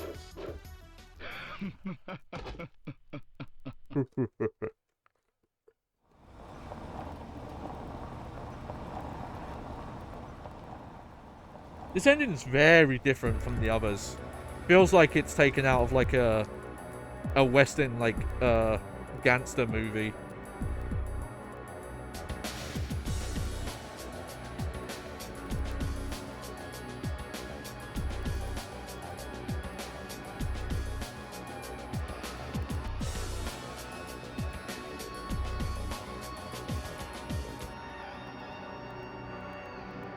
So it's funny looking at this like really early example of like motion capture. You can see him trying to get that animation onto the models, and it does look janky sometimes. Yeah, well, we'll watch the credits here. Listen to the song. Oh, there's Harada. I think this is the first one that he was like producer on, or like lead, like director, or whatever. Embu and Tekken Force programmer. These are very fast credits, by the way.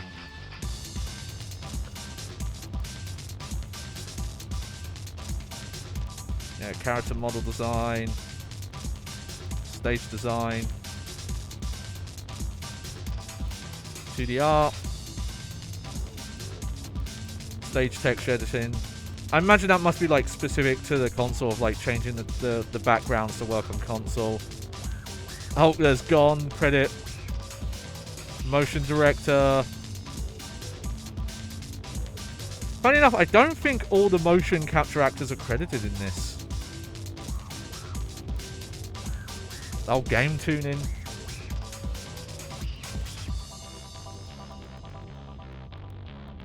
Oh, I recognize some of those names. Like Yumi Yake, I think.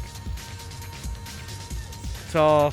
So that's interesting they credit a guitar sample thing there. I wonder what stage that's for. Because most of the... It looks stretched. I wonder if that's because of this bit, like they had to resize this for power and they didn't do it right. No, I'll say like for the ending cutscenes, they seem to have framed them okay. Maybe this was just like a stylization choice to kind of like make it look like it's in a fisheye or something. Oh, there we go. There's the motion actors. Yes.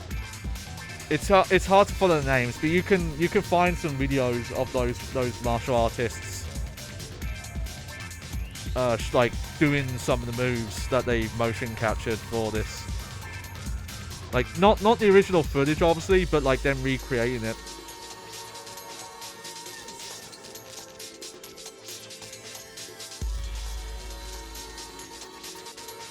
Alright. So yeah, this won't be an explosive mode because again I did do it way back when with the Kicky Punchy show, but we'll look around at a couple of extra modes.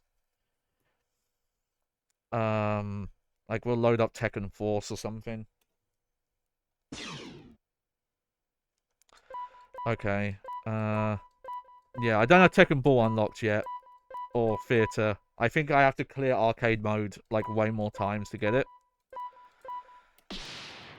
Let's try Tekken Force mode, which I'm terrible at.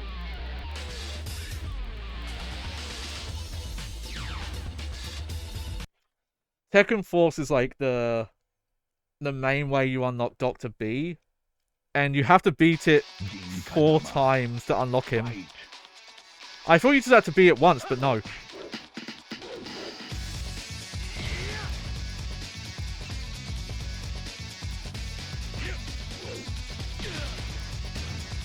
But yeah, Tekken Force mode is not easy. It's actually really hard, I find.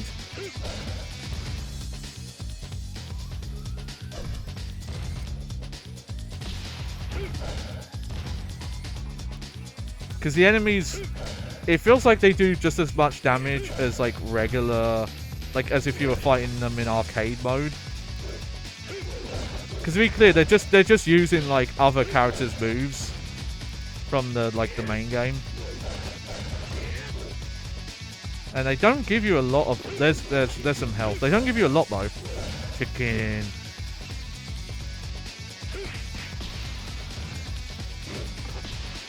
And yeah, like a lot of them could come off screen and hurt you. The probably best version of Tekken Force is probably the one from Tekken 4. Tekken 5 had the Devil Within thing, which I do want to do like a long look at some point.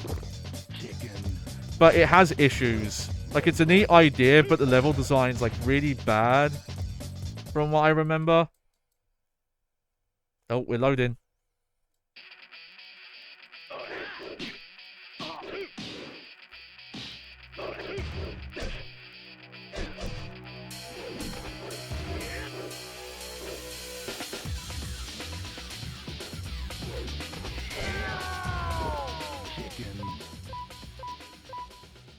Yeah, it had some platforming. It was very minor though. It was pretty much if you were just collecting like collectibles, which in that mode was mostly just to earn gold. But it does have a really interesting like combo and gameplay system, because it's not Tekken. It's like its own system, which I think you kind of have to experiment with to figure out the moves.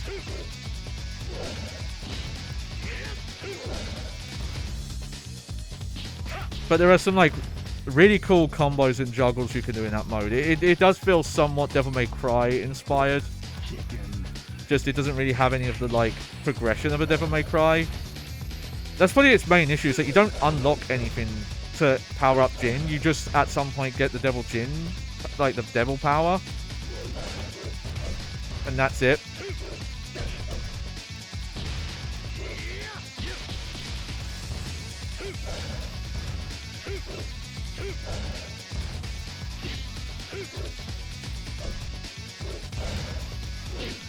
Oh. Oh.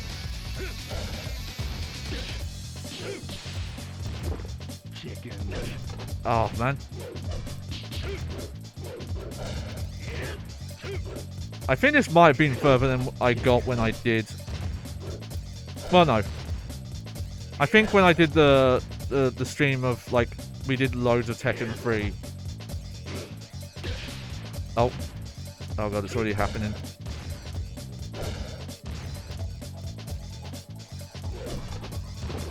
Oh.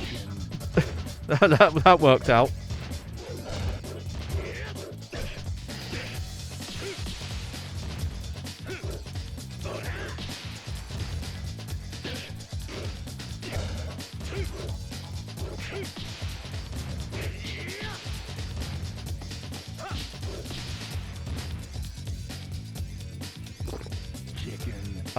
It's usually here that I fail though. And I'm not. I've heard some people praise it. I'm not a fan of Tekken 6's scenario mode. I don't think the Tekken 4 Tekken Force I think works because you're always fighting on a 2D perspective. Even though the camera moves, it always forces it into like a side view. Scenario mode in 6 tries to like use an overhead beat 'em up thing, so you have to do like Tekken combat in like using like 360 movement. It just feels weird, and I'm not much of a fan of like the story either. And also that's how you have to unlock in Tekken 6. That's the main way you get money and where you get the character endings, because you don't get them from the arcade modes or anymore. It's just, yeah, weird. There's a lot of like fun Easter eggs and things packed into it. It's just I don't like actually playing it. I haven't played Tekken 8 yet, so I can't comment on that. Tekken 7 story mode is a shame because it's like really fun. A lot of fun stuff happens, but it just gets so bogged down with all that like narration from the journalist, and like why it concentrates on that stuff so much is just baffling. And I think from what I've heard, they did learn their lesson there. and Tekken 8 does improve on it on that aspect. Alright, what is the time? Okay. I'm trying to think if we're going to look at anything else in this. But I don't think I am. No. You know what? We're going to wrap up now. Oh, hello, camera. Whoop. There we go. I'm not sure what the fix is. I think what it is that for a proper, like, desk hand cam, I need one of those, like, lenses. And I wouldn't be able to attach it to this because this is just a webcam. But I would need the cameras that have, like, proper lenses that would zoom in. As opposed to, like, moving the camera down so it's close enough to see stuff. Plus, it's, like, it's not a very high quality camera, despite the fact it's supposed to display in 1080p. When you do it in 1080p, it looks really pixelated. But there we go. There was the bonus treat of the week to make up for the birthday stuff. It's a shame. Again, I still don't entirely understand what happened, but I think I had too many fins plugged into a USB AC adapter, and I think it did something to my upscaler. And it's weird that it still works into a TV, but it doesn't work with my capture card or the splitter. And that does have one advantage over this one, and that's it has a 16:9 4:3 toggle. Which, if this one has one, it's not mentioned in the manual. I have contacted the manufacturer just to ask and say, like, hey, is this an option? Because the thing is, you can change it from RGB to like SCART to component kind of swap that it has, and when you do that, it shows like an aspect ratio symbol. It's like, oh yeah, you're in 16:9 mode. So I'm really hoping that it's like, oh yeah, if you hold this button down when you turn it on or something like that, you can put it in a 4:3. Otherwise, I'll have to get like I'd probably go and just buy like a used, like those HD TVs that are like 20 inch or something, and just keep it on the desk here, and I could use that, because that one you can like one that I can actually manually resize the aspect ratio on. But hey, we did it. That was all the fighting games. Yeah, that's all the fighting games I own. We've shown them all on a PS1. And you know, more PS1 games will show up. There's definitely more that I haven't streamed. We've got a follow-up Final Fantasy night to do, to look at Final Fantasy 1, 2, 4, 5, and 6. And a couple of random ones as well. I have a Worms game, I have a Oddworld game, I have that weird snowboarding game, a couple of other random ones, but we've done quite a bit of PlayStation 1 Grab Bag recently, so it might not come up for a bit. But what will be coming up next? So, I do want to stream tomorrow. Tomorrow's Thursday, and I do regularly stream on Thursdays. And we'll probably do more Batman, because we haven't done Batman in a week. However, I do want to stress, I have some... I'm hopefully going out on Friday. I'm going to hang out some friends IRL for like a birthday thing. Because this was like the only day that a place was open we want to go to. So I might end up streaming earlier than I normally do. I've been doing the thing where I start at 9 and then I usually stream for like 3 hours.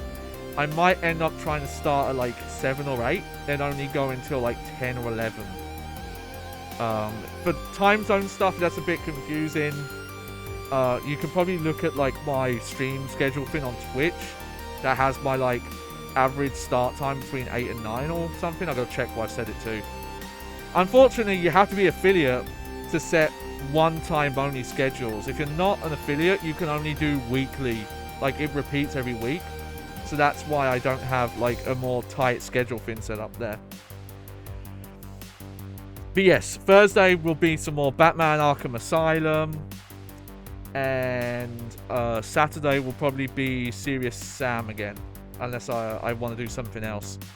Serious Sam, I think Serious Sam will be finishing the main game. But that won't be the end of the streams, because we're also going to look at the GameCube version, and then also hopefully can get some people together to mess with the online for an hour or two. But I need to actually organize that. I haven't organized any of that yet. Alright. Well, yeah, well, thank you again, and mega apologies for the issues. Again, if you're wondering where the VOD for the first part is, it's going to be stitched with this one. If you're watching that, be thankful you didn't have to watch that fumbling around I did for like half an hour on my birthday, trying to figure out why nothing would capture. But, there you go, it's happened sometime. Alright, well, I hope you enjoyed the show. I've been your host, Johnny Baghead.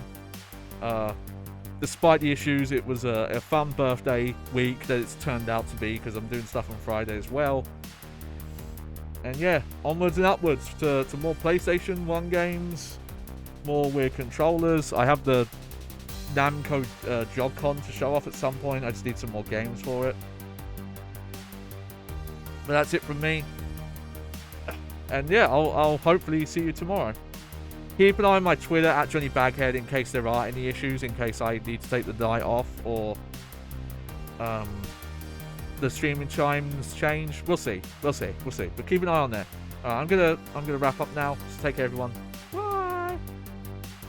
And sleep.